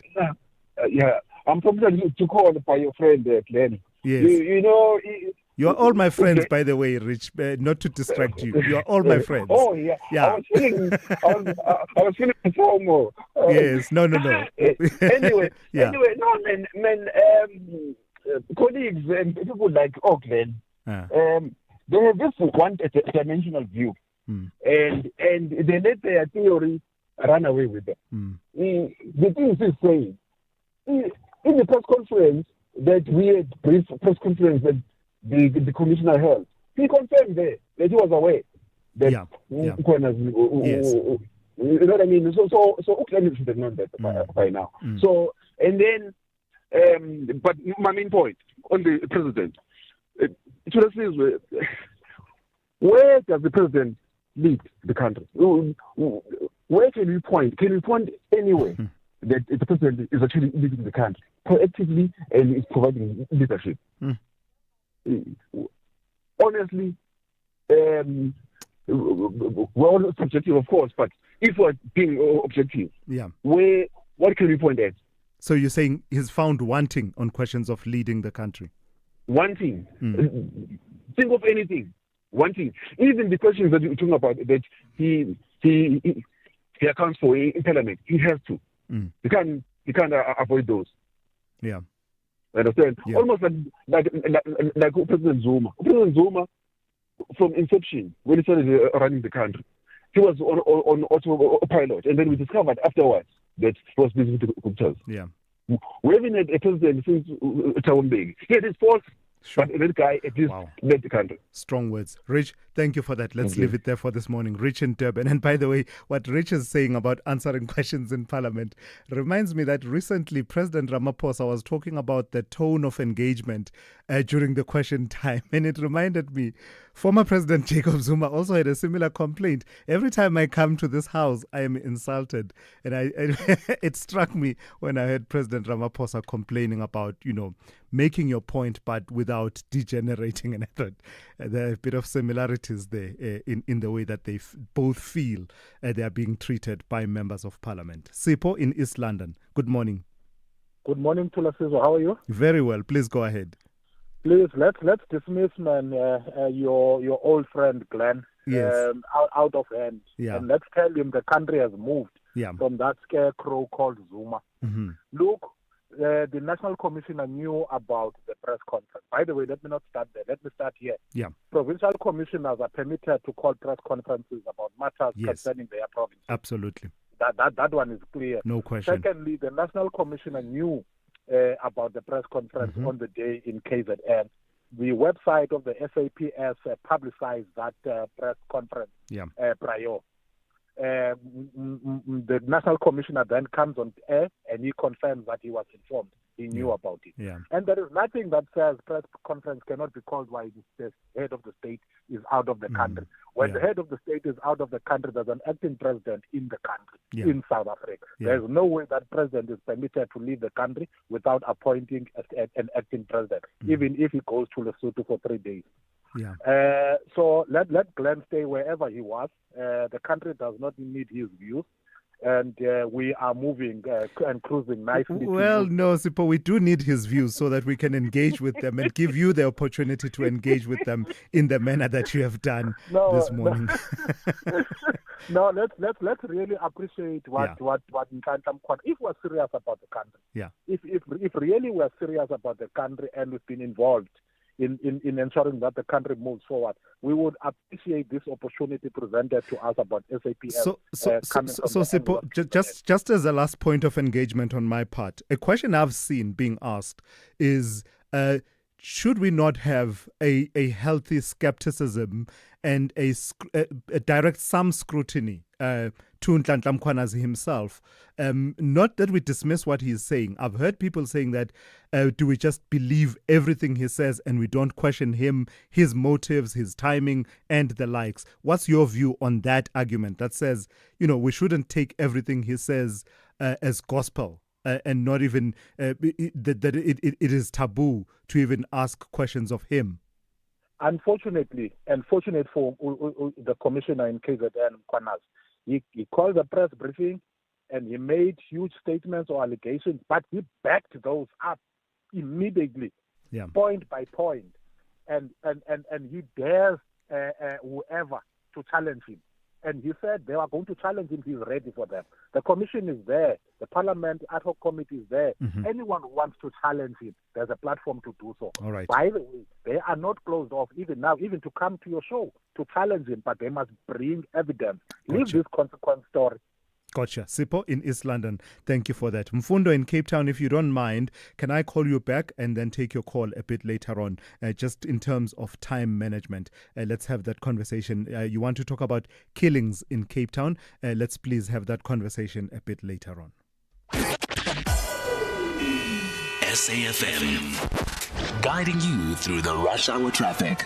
Good morning. No real change at Van Riene's Pass. The Durban-bound carriageway closed. Big backlogs towards Montrose, and northbound is open with a lane, but there's a very heavy delay coming off the pass up to the scene by Van Rienen Village area. Joburg this morning, well, Midrand side. Let's start there. Allendale Road. A reminder, you're going to be asked to sit in heavy traffic this morning from Kleurkop, Klipfontein View, across towards Carstenoff Clinic. If you're on Allendale on your way in towards Midrand, it's a heavy queue. The N12 leaving Benoni still very heavy through to Boxburg, down to about Rondebolt Road, and the N1 North queuing from the Potch Highway up past Eldos, through Devlin, through Deepcliff Interchange. Those that do the N1 onto the N12 down to Uncle Charlie's caught in some heavy traffic there this morning as well. Durban's M7 from Huntstedman getting up over St John's Avenue Bridge into Pinetown very slow. The M4 is queuing at Jacobs into Clarewood. So M4 Southern Freeway up towards the M7 exit. Very slow going traffic through there.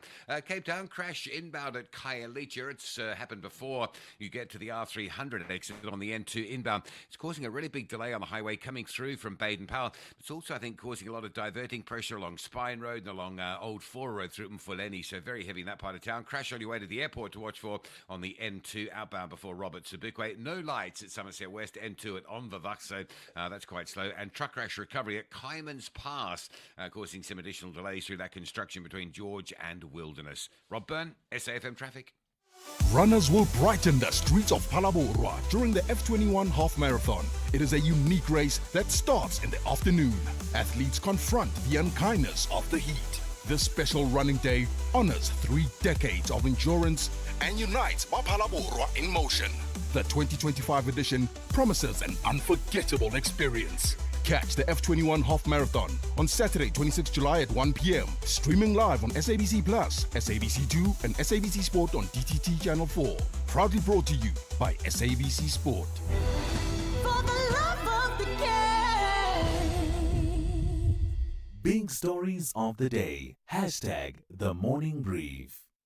All right, let's turn to the story now. Judge Irma Skuman of the Eastern Cape has dismissed the National Prosecuting Authority's request for clarification regarding the acquittal of Nigerian televangelist Timothy Omotosho and his co-accused Lusanda Sulani and Zuki Swasito.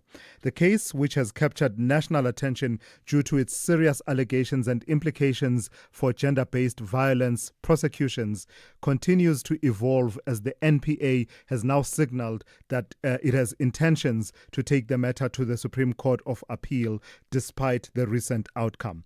Let's speak to Ntabiseng Dubazana, legal expert at Dubazana Attorneys. Good morning to you and thank you for your time. I caught the arguments part way before we came to the judgment, and it seemed to me to center around what procedure the NPA was following in wanting this clarification of what the matters of fact are and what the matters of law are.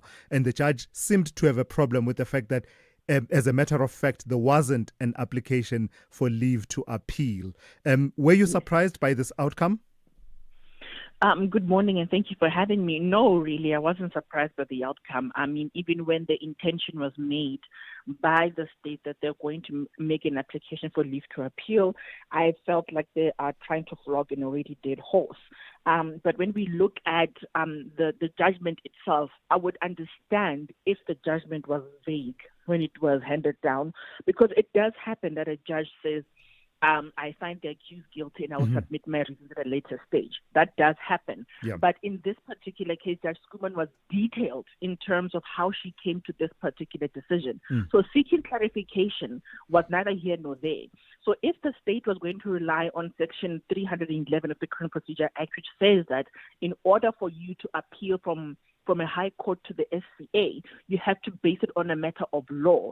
It seems to me that they are not actually sure which part of the law in terms of the charge of rape they want to rely on. That's why they were seeking clarification on the facts so that they can see how it can dictate to the aspect of law that they want to take on appeal. So is it your view then that there was no, there was no confusion as to what were the findings of fact and what were the findings of law in the April judgment that acquitted Omotosho? Absolutely none. Judge Schoeman was very, very clear. She went through the facts in detail, and then she pointed out what I believe is the critical aspect of that particular case, in that there were 33, not 34, witnesses, but all of them, they're witnesses for their own account. So in other words, they were not complementing or corroborating each other on what happened on each other's personal experiences. So in actual fact, these witnesses were single witnesses in all these 33 counts. And with that 33 single witnesses, the court has to use what we call the cautionary rule. In other words, you cannot accept the evidence of a single witness versus all other evidence to be true. And that is where the state failed. So do you have any sympathy for the state's argument, though? Because they were relying on the authority of that judgment from 2019, DPP versus Schoeman, in the Supreme Court of Appeal, where this idea that the question of law you are seeking to reserve to the Supreme Court of Appeal must be framed accurately, leaving no doubt what the legal point is. And in fact, if you are not clear about what the legal matters are, what the factual matters are, you have to ask the presiding judge to clarify those. Do you have no sympathy for that argument? No, I really don't. I mean, this matter was in the High Court. Maybe if it was in the Magistrates Court, regional or district, I would probably understand the need to seek clarity. But in the High Court and in the manner in which the judgment was delivered, I believe the facts were very, very clear. The charge of rape in terms of how the elements are placed, because the state has to prove each element. You don't just say that somebody was raped and then you leave it at that.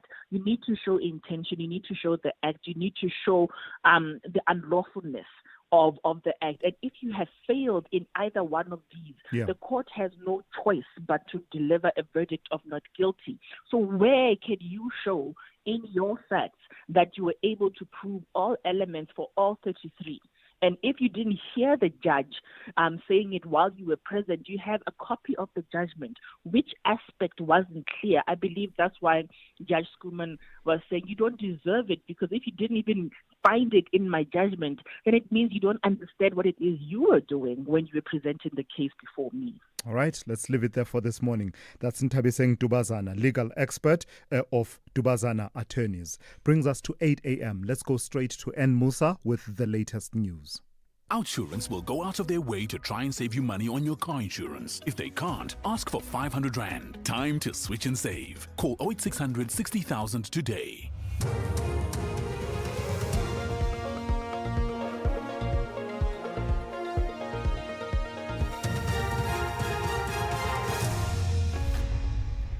In our top stories, 2 men killed in Khayelitsha as shooting incidents plague the Cape Flats, and calls for Kenny Kunene to be removed from the mayoral committee.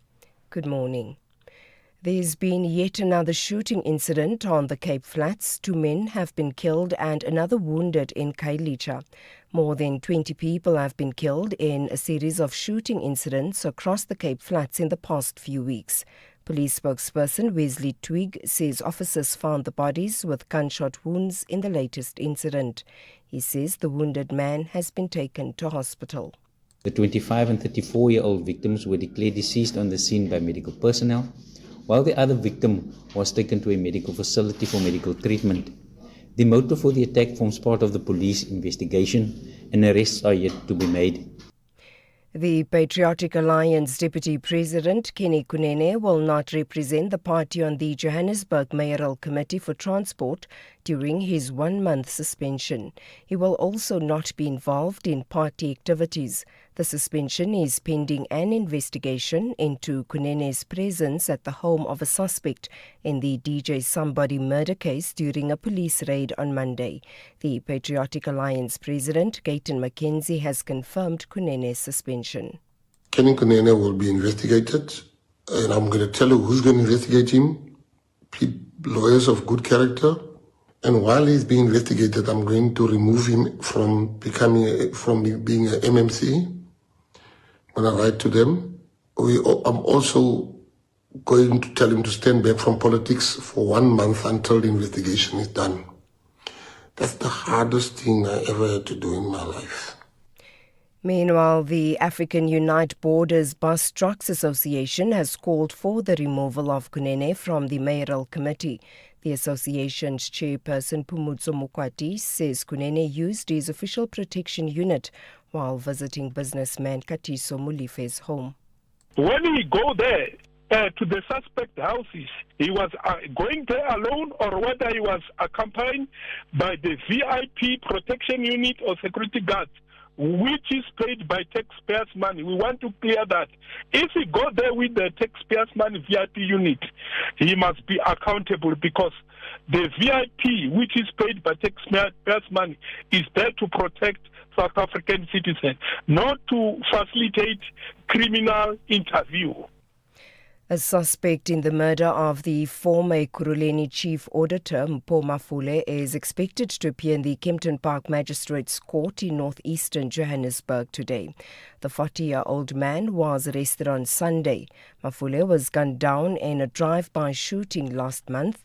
Phumzile Mlangeni reports. It's understood Mafole was probing a 2 billion rand shortfall in the municipality's finances at the time of his death. Police have also launched a manhunt for Hlanganani Mngwango, who is wanted in connection with the murder of the auditor. And finally, more than 100 aid agencies have issued a joint statement warning mass starvation is spreading across the Gaza Strip. This is despite denial of famine by Israeli officials. The organizations say even their own workers are suffering acutely from shortages. The BBC's David Bamford reports. The signatories include Doctors Without Borders, Save the Children and Oxfam. They say their staff have no choice but to join Gazans in the same dangerous food lines, risking being shot just to feed their families. The agencies are demanding the free flow of aid through UN-led mechanisms. Israel acknowledges there's been a significant drop in the amount of aid reaching Palestinians, but it denies there's famine. A report by the Hamas-run Health Ministry that over 30 people have died of malnutrition in the past 3 days is dismissed by Israel as propaganda. Recapping the top story, there's been yet another shooting incident on the Cape Flats. 2 men have been killed and another wounded in Khayelitsha. More than 20 people have been killed in a series of shooting incidents across the Cape Flats in the past few weeks. For SFM News, I am Anne Musa. Outsurance will go out of their way to try and save you money on your car insurance. If they can't, ask for 500 Rand. Visit outsurance.co.za today. You always get something out. With all the recent headlines, it's time for some good news.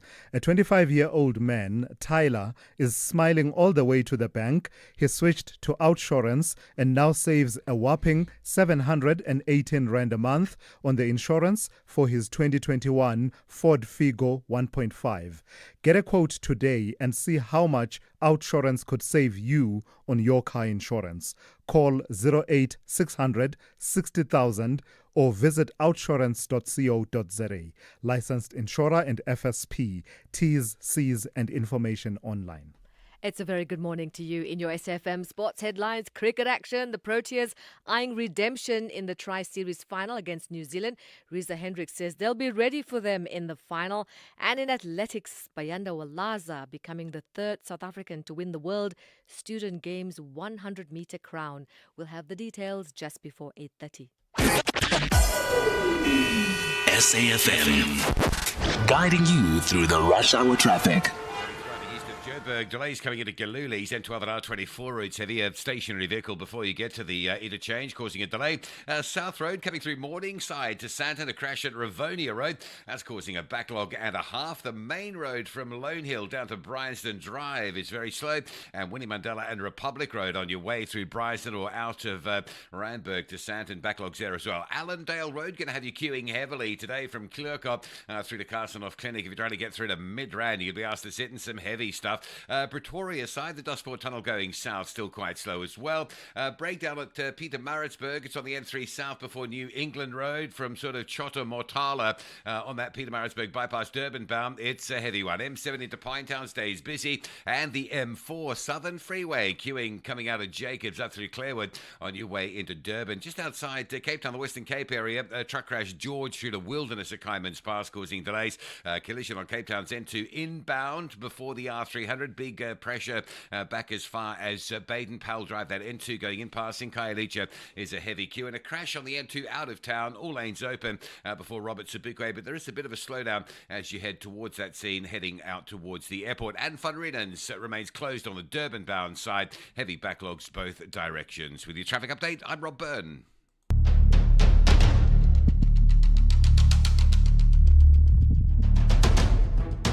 The Morning Brief with Thulasizwe Simelane. Weekdays, Monday to Friday, 6 to 9 a.m.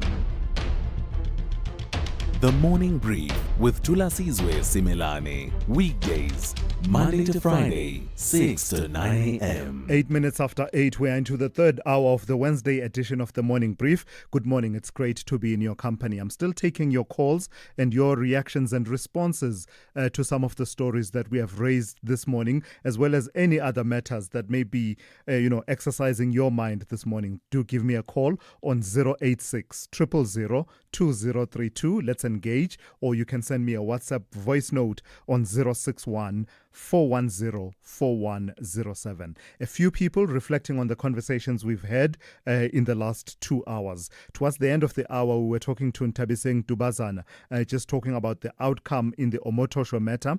We were making the point that the NPA wants to appeal the judgment that acquitted Timothy Omotosho and his co-accused in April this year. But their first step was to go to the same judge who delivered that April judgment and say, clarify for us which findings of fact you made and which findings of law you made, so that we can pinpoint and with clarity go to the Supreme Court of Appeal and say our appeal is based on these findings of law, these matters of law. The judge has refused to do that, saying that they are not entitled to that clarification. So a few of you responding to that conversation, someone says, I'm still shocked with the acquittal of Omotosho. I would not be surprised if the pastor has somehow managed to threaten the judge. So that's the one person's take on that. I do hope that there's no credence to any of that.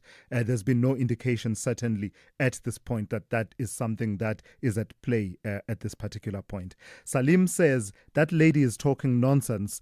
Suga, that case was clear. There was rape by Omotosho. Criminals are getting away. That's from Salim. Here's the difficulty, though, Salim. And your sentiment strikes at the heart of why the NPA believes it must appeal this particular judgment, because it has that kind of implication, particularly for victims and survivors of gender-based violence. They're saying it can't remain unchallenged.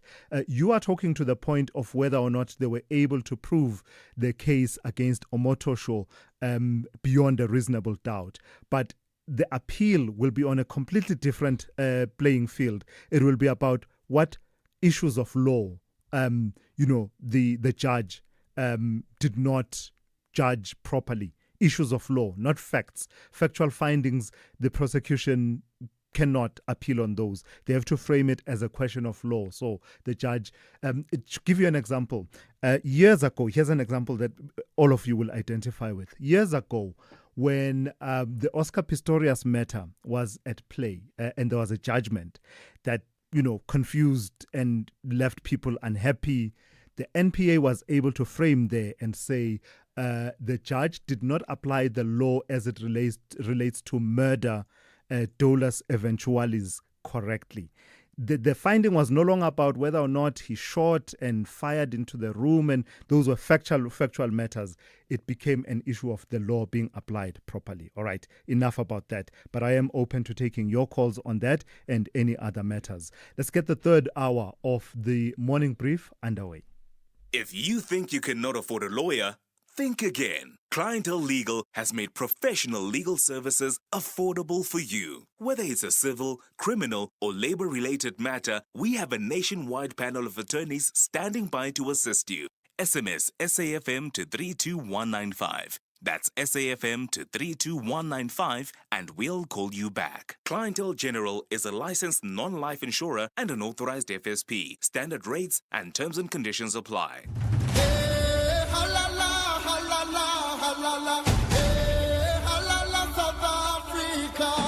Lawang Ramalepe right back. What lightens up my mood is music, R&B, sometimes it's Lokombo, sometimes reggae. I was good in athletics. I used to run the 800 meters. Me as a president, hey, what I would change? Unemployment and fixing the economy. To all our fans, you can watch the game on SABC Sport. We are the African champions. Where Africa competes, South Africa connects.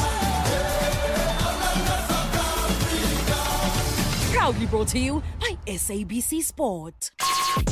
Call Thulasizwe now, 086 000 2032.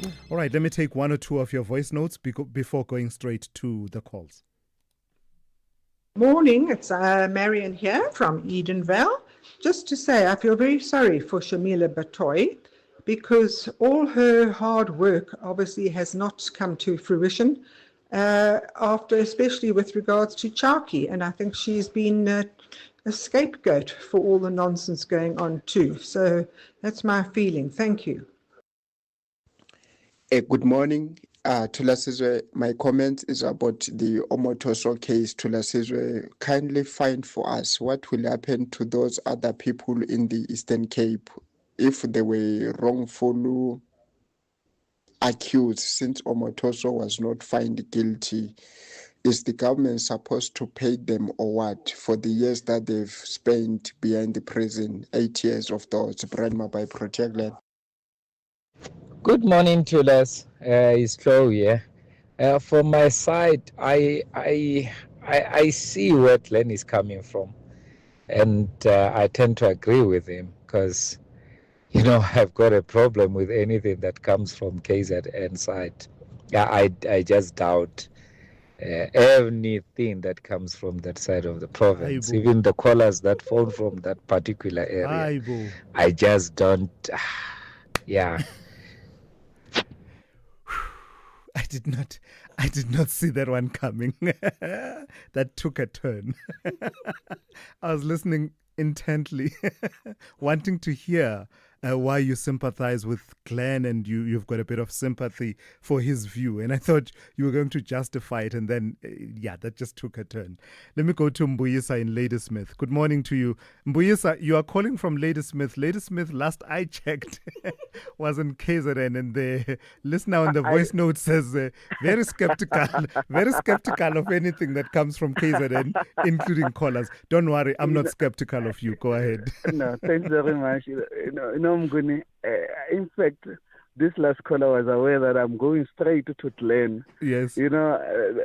Unfortunately, we are glorifying. In South Africa, there are those people who are glorifying crime, people who sympathize with criminals. Look, Mtlatlam Konasi didn't just thumbs up whatever he said. I mean, it was based on facts. And all he didn't tell us all. He just showed us that there is this thing and we are ready actually to give more on this. Like, for instance, now, the person who was currently arrested, I think it was yesterday or Monday, he mentioned his name. He mentioned Libya's name. And Libya came out and said that, yes, I received a call from unknown person that there are police there who are calling themselves hawks. Yes. Are you saying that there's no prima facie evidence there? So all I'm saying is that Mtlatlam Konasi did not just come in the morning and say whatever he dreamt about at night. He just envisaged. I mean, most of the people, I don't understand.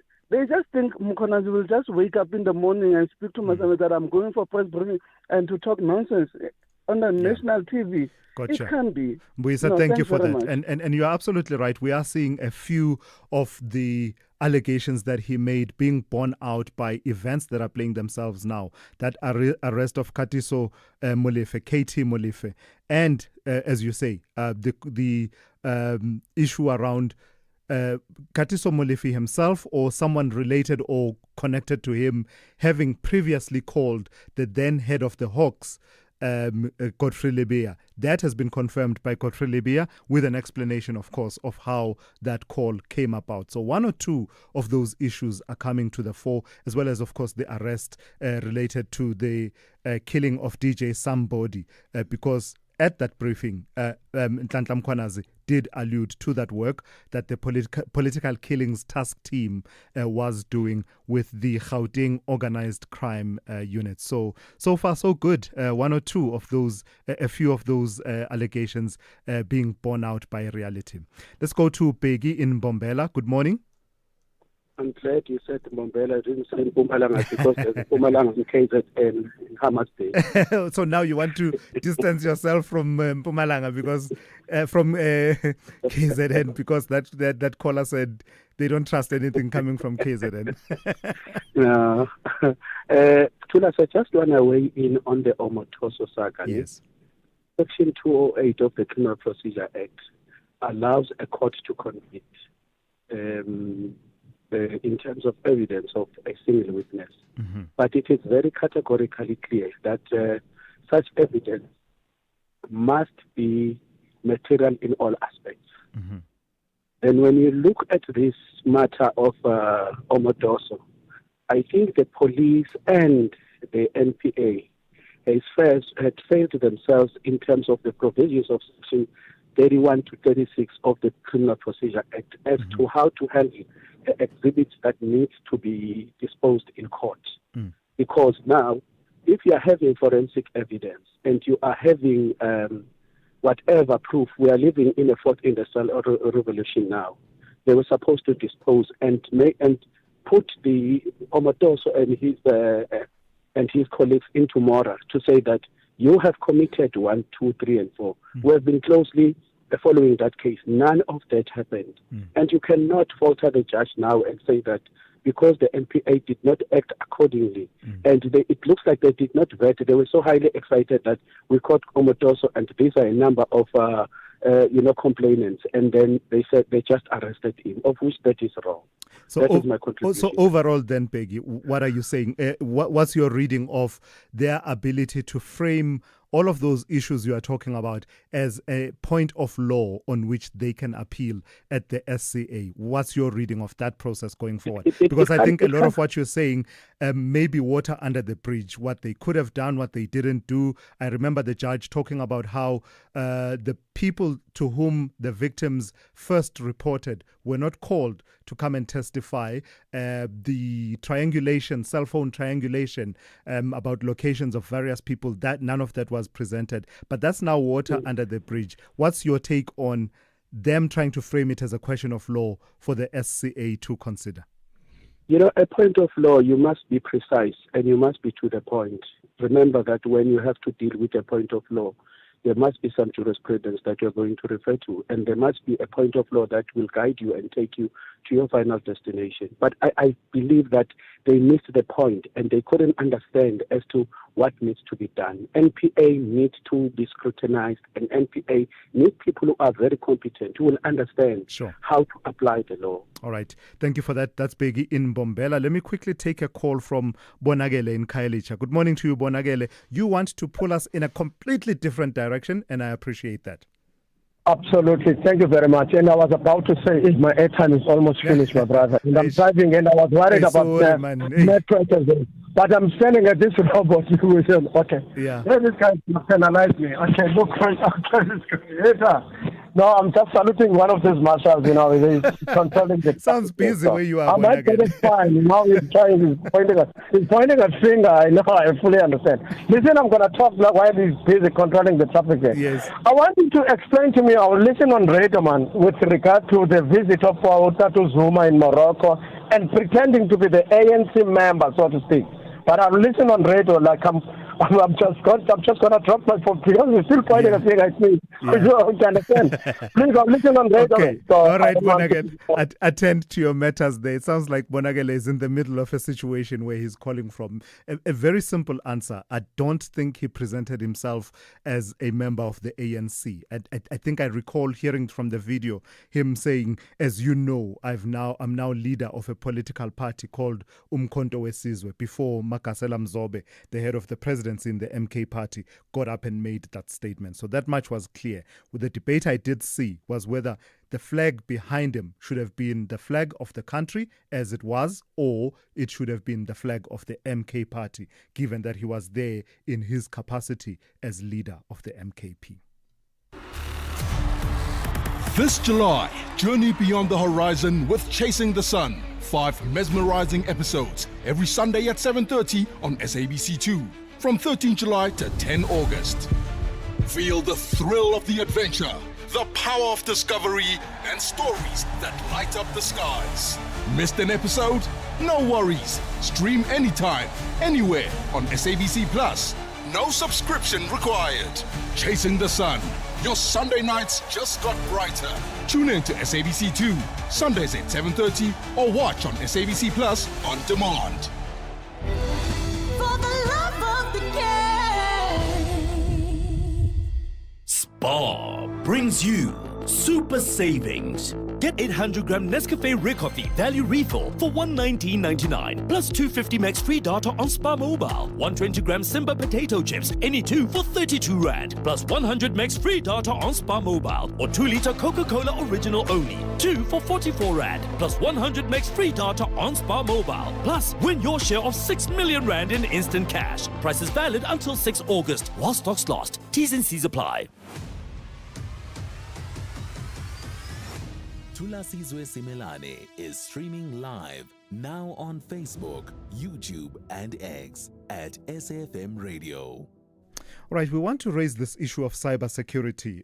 At the Nelson Mandela University's Secure Her seminar, which was held in the lead up to Women's Day, the cybersecurity expert, Professor Kerry Lynn Thompson, issuing a stark warning. South Africans are increasingly at risk from rapidly evolving AI-powered scams that threaten more than just their bank accounts. They are targeting identities, privacy, and even emotional well-being.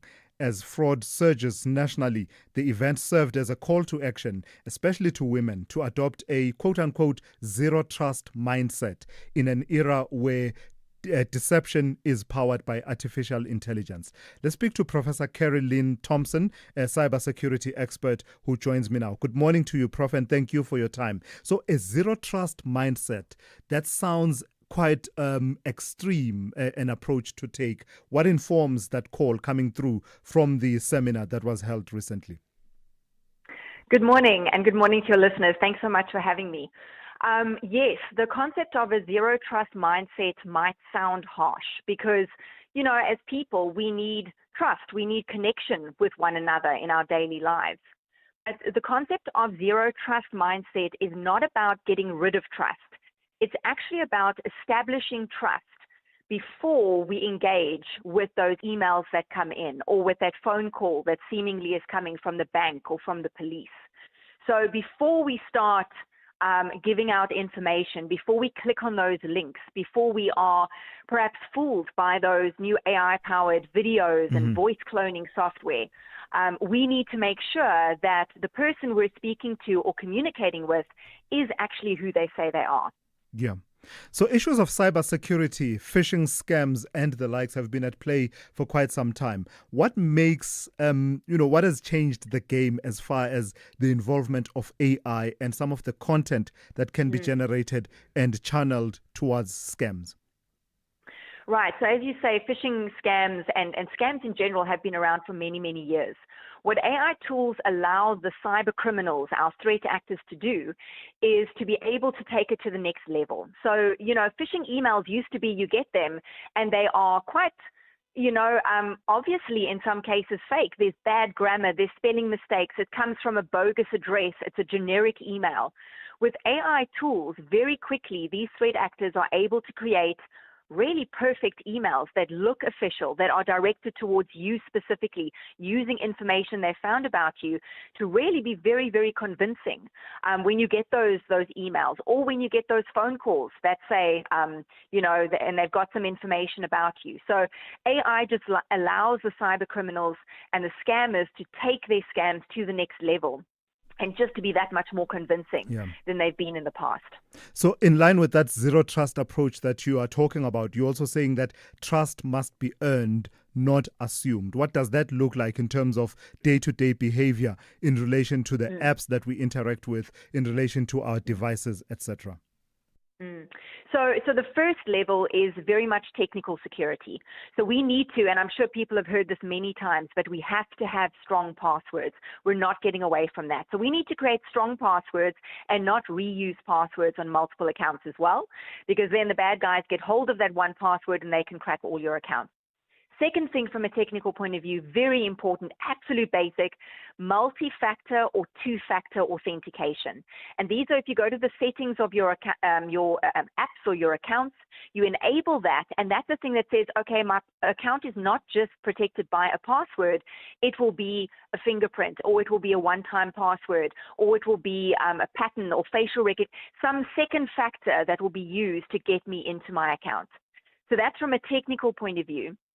Then from a protecting ourselves point of view, when you get that phone call that seemingly it's from the bank, and what the scammers try to do is they try to get us to emotionally react. So they want us to panic, they want us to be fearful, want us to be angry, or perhaps excited by a prize that we've won. It's completely bogus, but we tend to react before we think.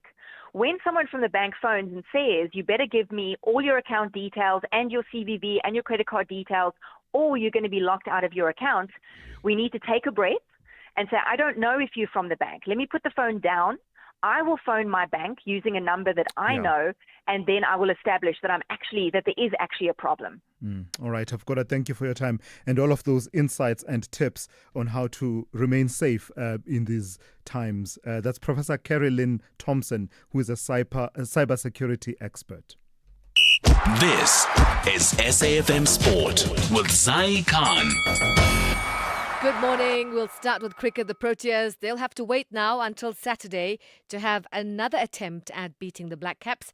That's when the two sides meet in the T20 Tri-Series final in Harare. South Africa lost to New Zealand by 7 wickets yesterday. Their second loss of the series to the same team. They'll have another crack at them in the decider this weekend. Now, this T20 Tri-Series has also been the first for Shukri Conrad as the Proteas all-format coach, and Reza Hendricks believes it's been a learning curve. I think, like as you mentioned, it's his first series. But yeah, it's a lot of learnings. I mean, from both parties, I suppose, players and coaches. And the reaction has always been a positive one when we're doing well, and positive in a sense of where we can rectify and get better. And it's been really good this fall. Soccer action, Banyana's WAFCON dream coming to a crushing end last night as Nigeria edged them 1-0 in the semi-finals in Casablanca. And coach Desiree Ellis now will shift her focus to the third place playoff, and that will be against Ghana, who were beaten on penalties 4-2 by the host nation Morocco. South Africa's sprint sensation, Bayanda Walaza, blazing to victory in the 100 metres at the World Student Games in Germany, claiming gold with a time of 10.16 seconds. The 19-year-old became just the third South African to win this title, joining legends Anaso Jobodwana and Akani Simbine. Walaza overcame a semi-final start to dominate the final, beating Thailand's Puripol Bunsen, his rival from the Under-20 World Championships. His win capped a golden night for Team South Africa, who bagged 4 medals on the day. Gabriela Marais claiming bronze in the women's 100 metres, and Colette Ace earning bronze in shot put, and Olivia Nell grabbing bronze in the 50-metre backstroke, breaking her own African record. So looking forward to South Africa increasing their medal tally at the Games. Boxing, Daniel Dubois, his team will hold an internal inquest after video surfaced showing a reported gathering at his house just hours before his defeat by Alexander Usyk. Dubois was stopped in the 5th round, losing his IBF title as Ukraine's Usyk, the 38-year-old, became a 2-time undisputed heavyweight world champion. And finally, the U.S. Olympic and Paralympic Committee has effectively barred transgender women from competing in women's sports, telling the federation overseeing swimming, athletics and other sports it has an obligation to comply with an executive order issued by President Donald Trump. Female eligibility is a key issue for the International Olympic Committee under its new president, Kirsty Coventry, who has signaled an effort to protect the female category. The IOC has allowed individual sports federations to set their own rules at the Olympics, and some have already taken steps on the topic. We'll be back with more sport. That's around 12:30 with John Helika. I'm Zai Khan. Good morning, I'm Anne Musa. In the headlines, as South Africa hosts the G20 this year, the world is paying attention to how the country is dealing with corruption. And some Cape Townians have called for stronger government action against corruption. They say this should be done through increased transparency, stricter law enforcement and promoting ethical conduct in public institutions. There's been yet another shooting incident on the Cape Flats. 2 men have been killed and another wounded in Kailicha.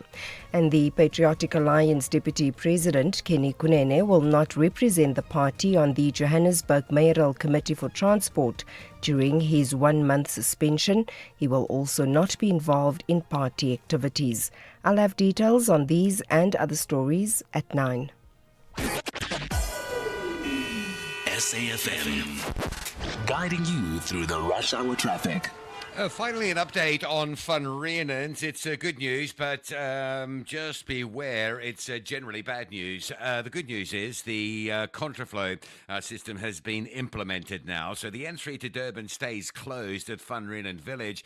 You've now got traffic going south able to use one of the northbound lanes. So the northbound also down to a lane. So very heavy from Montrose coming out of the Free State on the N3 going down towards the closure of Van Rieneens Village, and northbound coming up off the pass. Queues from around about Pyramids Hotel going up the pass into Van Rieneens. So major backlogs both ways at Van Rieneens, but there is at least some movement on that southbound. Finally, Midrand area, the Allendale Road run from coming in from Klipfontein View and Kluerkop. Very heavy a crash now by Carstenoff Clinic. N3 stays heavy at this hour from Germiston, Alberton off the N12 all the way up to Giluli's interchange. R21 to the airport, queuing up down to the roadworks at Pomona. That queue back halfway towards the Bobsfontein exit. Durban easing up nicely. The M2 Spaghetti Junction, Umgena Road looking fine. The big backlogs there have gone from earlier. Cape Town pretty solid on the N1 inbound from Plattekloof Hill to the city centre, and a crash on the N2 out of or inbound coming in through Khayelitsha. The crash before you get to the R300. The backlog back past Baden-Powell. Inbound very heavy. Outbound there's some queuing pressure towards Baden-Powell Drive as well. Rob Byrne, SAFM Traffic. The business update on SAFM. All right, one more time, let's say good morning to Ndauling. Just like clockwork and Ndauling, a few days ago we were talking about bosses around the world exploring this idea of, operating at trading for 24 hours. And we foreshadowed that this might come to South Africa. It has. That's right, Thulas, and really that option being put on the table sooner than I expected. The local exchange, the JSE, following the lead, of course, of global exchanges like the London Stock Exchange, the Nasdaq, and the New York Stock Exchange. According to a Business Day article, the group is considering 24-hour trading option. This as it aims to expand access for retail and institutional investors, allowing them to react to market shifts in real time. With over 25% of its listings being dual listed, the JSE closely monitors global market trends to ensure South African capital markets remain relevant. Now, the bourse's operating hours are currently from 9 a.m. to 10 to 5, and it says extending trading hours could enhance market efficiency and liquidity, aligning with global standards. While it weighs up its options, it's noted that it's also crucial to assess the impact this move could have on market depth and quality. And so it says it will likely draw insights from other exchanges that are considering similar changes. At the same time, tell me about more investors betting on local assets. So local stocks seem to be in vogue. According to Bank of America's SA Fund Manager survey for this month, local fund managers are increasingly investing in banks and clothing retailers as they anticipate improved domestic conditions. Now, this shift is driven by expectations of 16% returns on equities over the next 12 months, outpacing bonds and cash. Now, the preferred sectors are sensitive to interest rate changes and local consumption, which are expected to stabilize if inflation remains under control and policy remains supportive. Now, despite mixed performances among major clothing companies, some have shown gains, the likes of TFG and Mr. Price both delivering record high profits in their last reporting period, while bank stocks have also demonstrated positive momentum. Now, insights from the survey point to improved sentiment, saying that follows the formation of the GNU when we saw a steady return to SA equities. Despite some political jitters this year, investors still seem to be optimistic about the country's prospects, and as a result, fund managers are rotating into local risk assets, with cash holdings falling to a record low of 4.3%. All right, Ndauling, what kind of a trading day can we expect in the markets on this Wednesday? Now, with global sentiment that is improving, we'll likely see the JSE open in the green, recovering from yesterday's losses.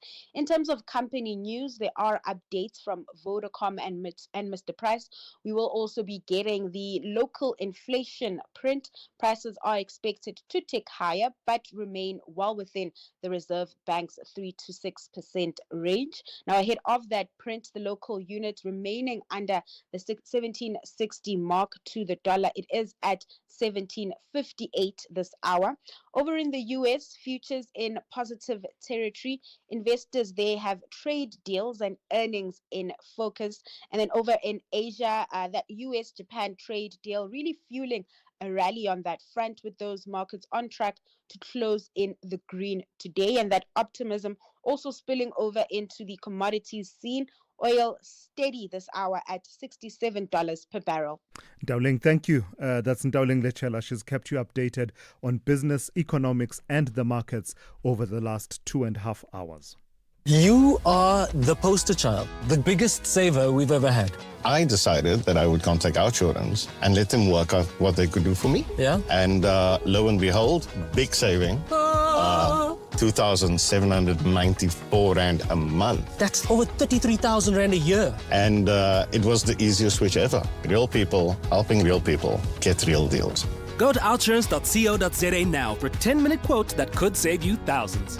What does you always get something out mean to you, Lorette? Outsurance made it possible for us to live our dream to travel more with the money in our pocket that we save. Let me know, what is it? 725. It was unbelievable. My husband, he sits there on the chair and he's just nodding his head and say, yes, yes, yes. This is really not just an advertisement. This is really real. Go to outsurance.co.za now for a 10-minute quote that could save you thousands. Licensed insure an FSP. T's, C's and information online. Keeping your family healthy this winter can feel like a daunting task. Try the Lung Shield range. It includes capsules to support healthy lungs and immunity, a syrup for kids that supports the immune system and promotes lung health, and an effervescent with 13 essential ingredients to optimize immune function. Put your family's health first this winter with the Lung Shield range. Available without a prescription at leading pharmacies. Lung Shield, prescribed by doctors, recommended by pharmacists.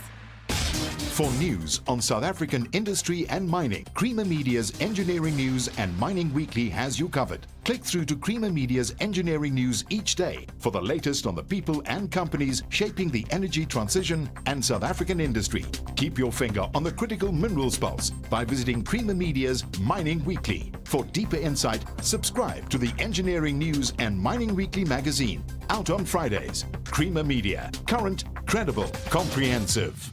Mr. Govender, congrats on the retirement. You just sold your car to We Buy Cars. Tell us about it. Yes, it just gathered dust in the garage, so I exchanged it for cold hard cash. Now my wife and I can enjoy a stress-free retirement. Retiring the car as you retire. Nice. So why We Buy Cars? It was so quick. They came over to our house to do the evaluation, and we sold it the same day. Tops, man. Okay, so now you got even more time on your hands, eh? Exactly. We Buy Cars. Geared for your next chapter. Geared for you. Call Thulasizwe now. 086 000 2032. 19 minutes to 9. Let me go straight to the voice notes and then to your calls. Yeah. Morning, SAFM. Viva, Mr. General Mkwanazi.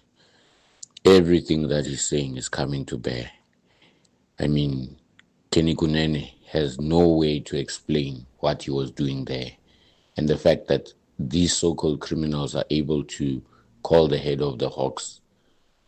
I mean, this is just proves that everything that General Mkwanazi was saying is true.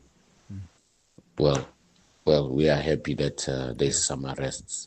All right. Eddie from Bulugwan. Thank you for that, Eddie. Well, by way of explanation, I think I alluded to it earlier on, that Kenny Kunene says he was there accompanying journalists from his news outfit for an exclusive interview with this Katiso Molefe, Katie Molefe person, the person who's now been arrested. And while they were there, this arrest then happens, right? And a key conversation, of course, among journalists that has been happening is, did you then shift focus from, listen, viewers, listeners, my intention was to bring you an exclusive with this man accused of so much wrongdoing. But guess what? While I was there, something dramatic happened. Here's the story of that. I think that's been the quip and the question really among journalists to say, yeah, did you then divert? And also, does the head of the organization accompany a journalist to an exclusive interview? Lots of questions. For his part, Godfrey Lebeya explains that the call he received is from a person that he won't name at this point, I think deferring to a future date during Commission of Inquiry, but says this person had called to say there are people presenting themselves as members of the Hawks who say they've been sent by you at the home of this KT Molefe person. And then he says there was no operation that he was aware of, so therefore he activated through systems, through lines of command, that sent some people to go and check, because his concern was that it could have been people masquerading as members of the Hawks. So that's his explanation of why he got a call previously in relation to this KT Molefe person. Morning to Thulasizwe and the SAFM listeners. Kenny Kunene is an ex-con. I think we have forgotten that. Kenny Kunene is an ex-con. So these are his friends. He was visiting his friend. These are his cronies. Just like the police and the politicians and big business. These people are in the same WhatsApp group. Thank you. All right. Mondli in Pinetown. Mondli, thank you for that. I don't think I have anything more to add. I've already outlined what his explanation is. Let me go to Putana in Rosebank. Good morning to you, Putana. Good morning, my brother. Good morning, my brother. Your friend Glenn must connect the doors. Mm-hmm. Connect the doors. But I'm not there. The state capture enabler, comrade prosecutor. It is late in the day for him to be suspended. The damage that they have done there is huge. It's huge. You take 2 years to decide to put a person aside. Take 2 years. Yeah. And in the meantime, what was happening? The comrades benefit. The comrades benefit. Yeah. Even the people that were working about the of branch security benefited. Yeah. What does he explain that the comrade president? Yeah. How does he explain it? How does he explain it to General Poison? When he was chased up and down, I would find that there's nothing. The only something that was there was protect the comrade. How does he explain that? Yeah.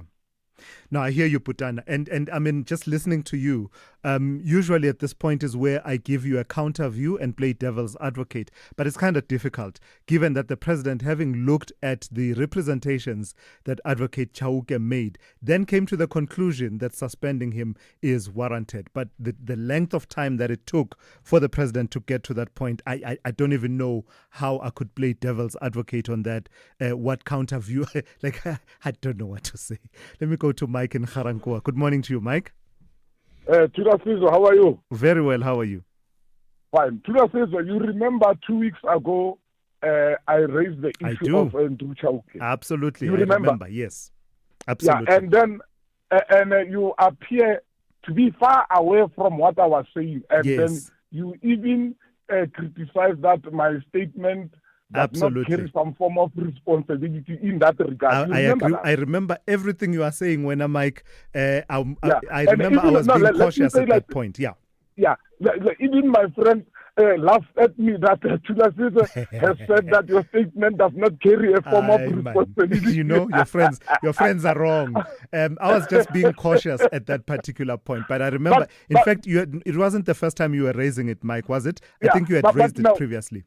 Yeah, but Thulasizwe, I'm happy that what I predicted has come out in 2 weeks' time. Absolutely. But now, the other issue that I wanted to touch, because on that day I talked to you about the issue of Chauke and Alexander Renewal Project, you see. Yeah. Thulasizwe, Alexander Regional Project is a project that was established by Thabo Mbeki in 2001. You follow me? Yes. Yeah, and then now the initial estimation was 1.3 billion rand in 2001 when we started. And now, as it goes on, the estimation, the costing ends up going up to 1.6 billion rand. And the final budget, costing and allocation was 2.2 billion rand. Yeah. And then that money was siphoned on through slush funds of ANC top brass in Gauteng. It's what I got. I have looked into the Star News and as well as it's either Daily Maverick or News 24. Yeah. And then now, the DA not long ago has written a letter to Panyaza Lusus for him to request the state president to issue proclamation so that SIU can investigate the disappearance of 2.2 billion, which was siphoned off by ANC top brass in Gauteng. Sure. Now, Panyaza Lusus is dilly-dallying because he wants to protect his own comrades in Gauteng. Wow. You see? Yeah. So now we must stand up and help the people of Alexander, because the initial project was to take out the people of Alexander because they are so squeezed in Alexander. Mike, thank you for that. That was a brilliant project from Thabo Mbeki. Yeah. But now the comrade, even Makura, even the DA wrote a letter to Makura when he was premier, so that he can write a letter to the state president to issue a proclamation for SIU to investigate. Mike. But Makura never take anything about that. All right, Mike. Thank you for that. Thank you for your vigilance. Let me finish. Let me finish quickly. You can see when Peter said that ANC is a terrorist organization, he was not just making a smear campaign on ANC. They are real terrorists. Gotcha. Because the people of Alexander are still squeezed. The terrorists have stolen the money.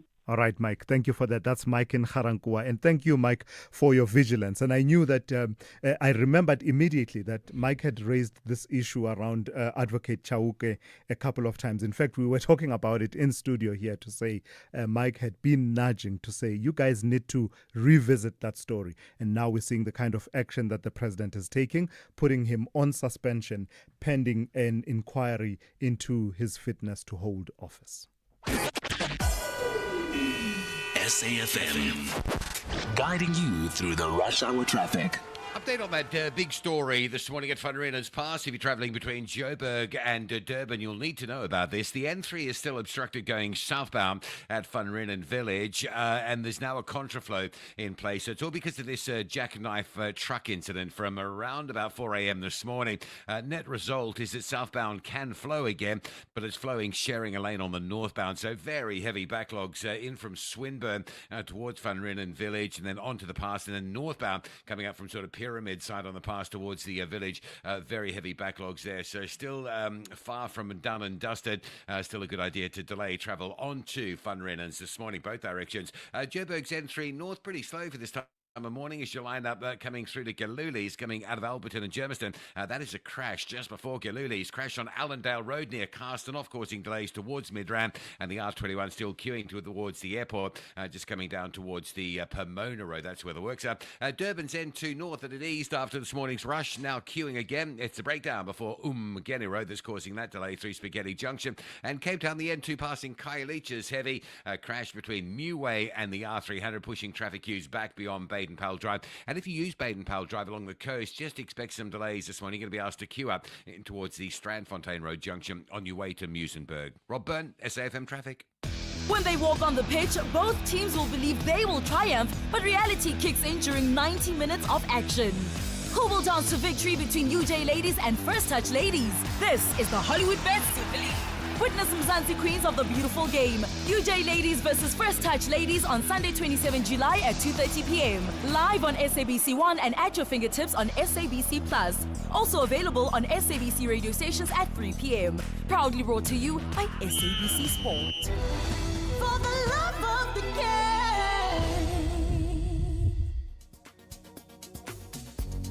Hear the rhythm, feel the heat at the Imbaula Music Festival in partnership with SAFM, where music, culture, and community come alive. Join us on the 2nd of August 2025 at Pretoria Botanical Gardens from 10 a.m. to 10 p.m. to vibe to Sanal musician Calvin Momo, Amanda Black, Zingumalo, Trompis, and many more. More than just music. Share stories, spark change, and unite against gender-based violence. Grab your tickets at imbaula.co.za. Brought to you by SAFM and SABC 1.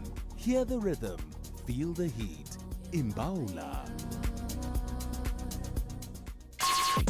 Call Thulasizwe now.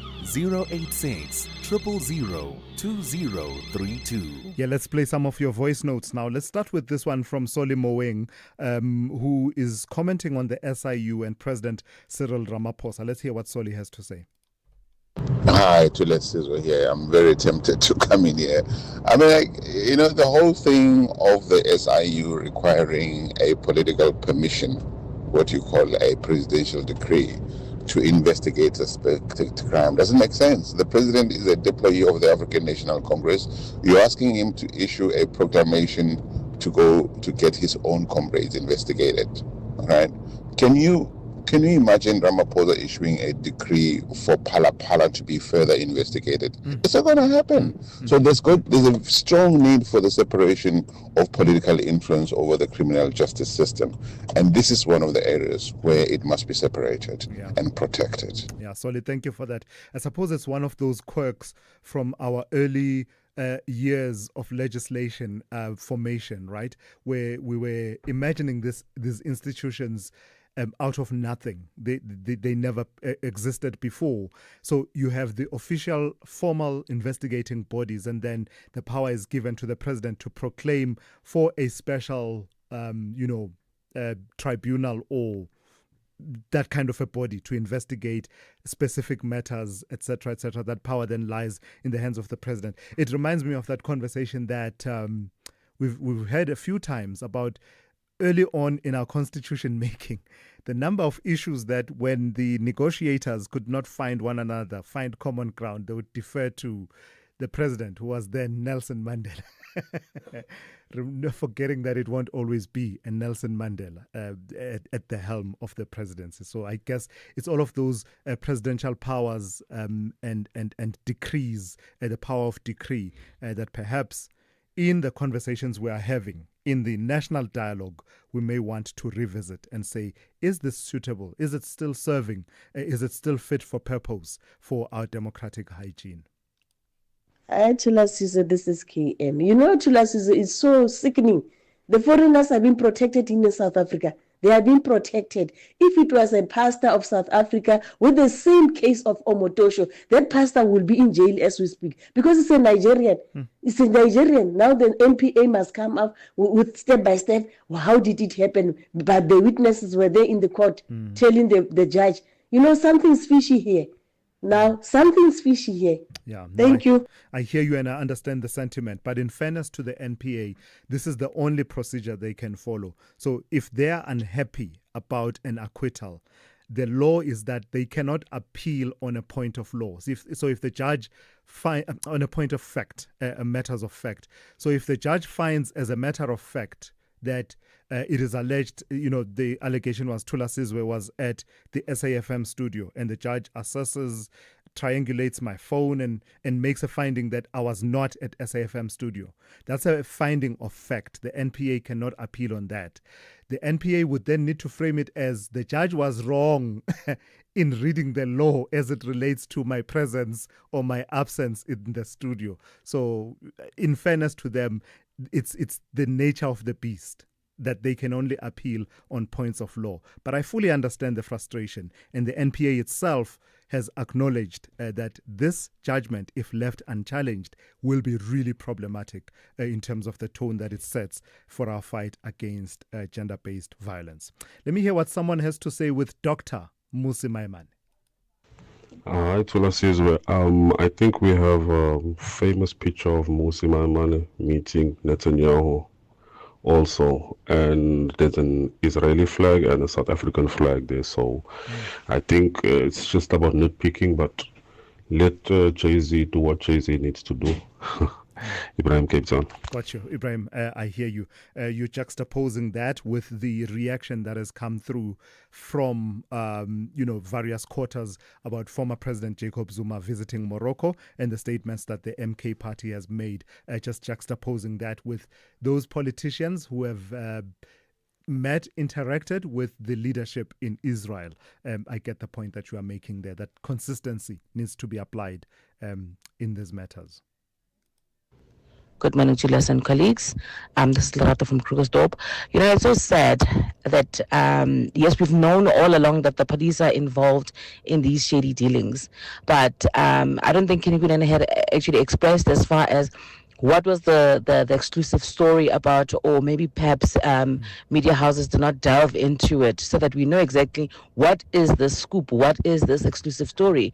And yet police find themselves embroiled in these nasty, shady dealings. Where are we going as a country? No, Lerato, he did explain what the story was. And the way I understand it is it's from the allegations that were made by Lieutenant General Nhlanhla Mkhwanazi. Because you'll remember Nhlanhla Mkhwanazi mentioned this Katiso Molefe person and the arrest of this person on another case and, you know, the call to the head of the Hawks, etc.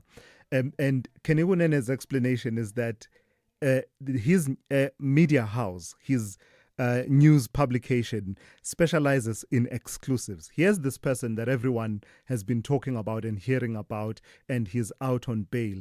Here's a chance. Let's go. Let's secure an exclusive. And he says he worked through an intermediary to try and set that up. And when they were there, that's when it went down. My question is, did we see that story being played up that, hey, the exclusive didn't go as well as we thought, but hey, we've got a better story for you. Here it comes. Good morning, Julius. I think what's sad about the Kenny Kunene case is that when he is the acting mayor, there is so much that he does, and he looks like he wants to deliver the people of Joburg from their current state. But then again, everybody, I guess, has their smaller skeletons there, right? Anyway, we'll see how this cookie crumbles. The Popesal dance. Atangi and Polokwane. Yeah. I did not expect that. Everyone has their smaller skeletons. What's that the young people say? That unalived me. Thank you for that, and thank you for listening and your robust engagement once again this morning. Don't go anywhere. More quality talk and news programming still to come here on SAFM after the news with Ann Musa, and we'll be starting up that with the talking point with Kathy Mutlahlana. I'm Thulasizwe Simelane, and you've been briefed.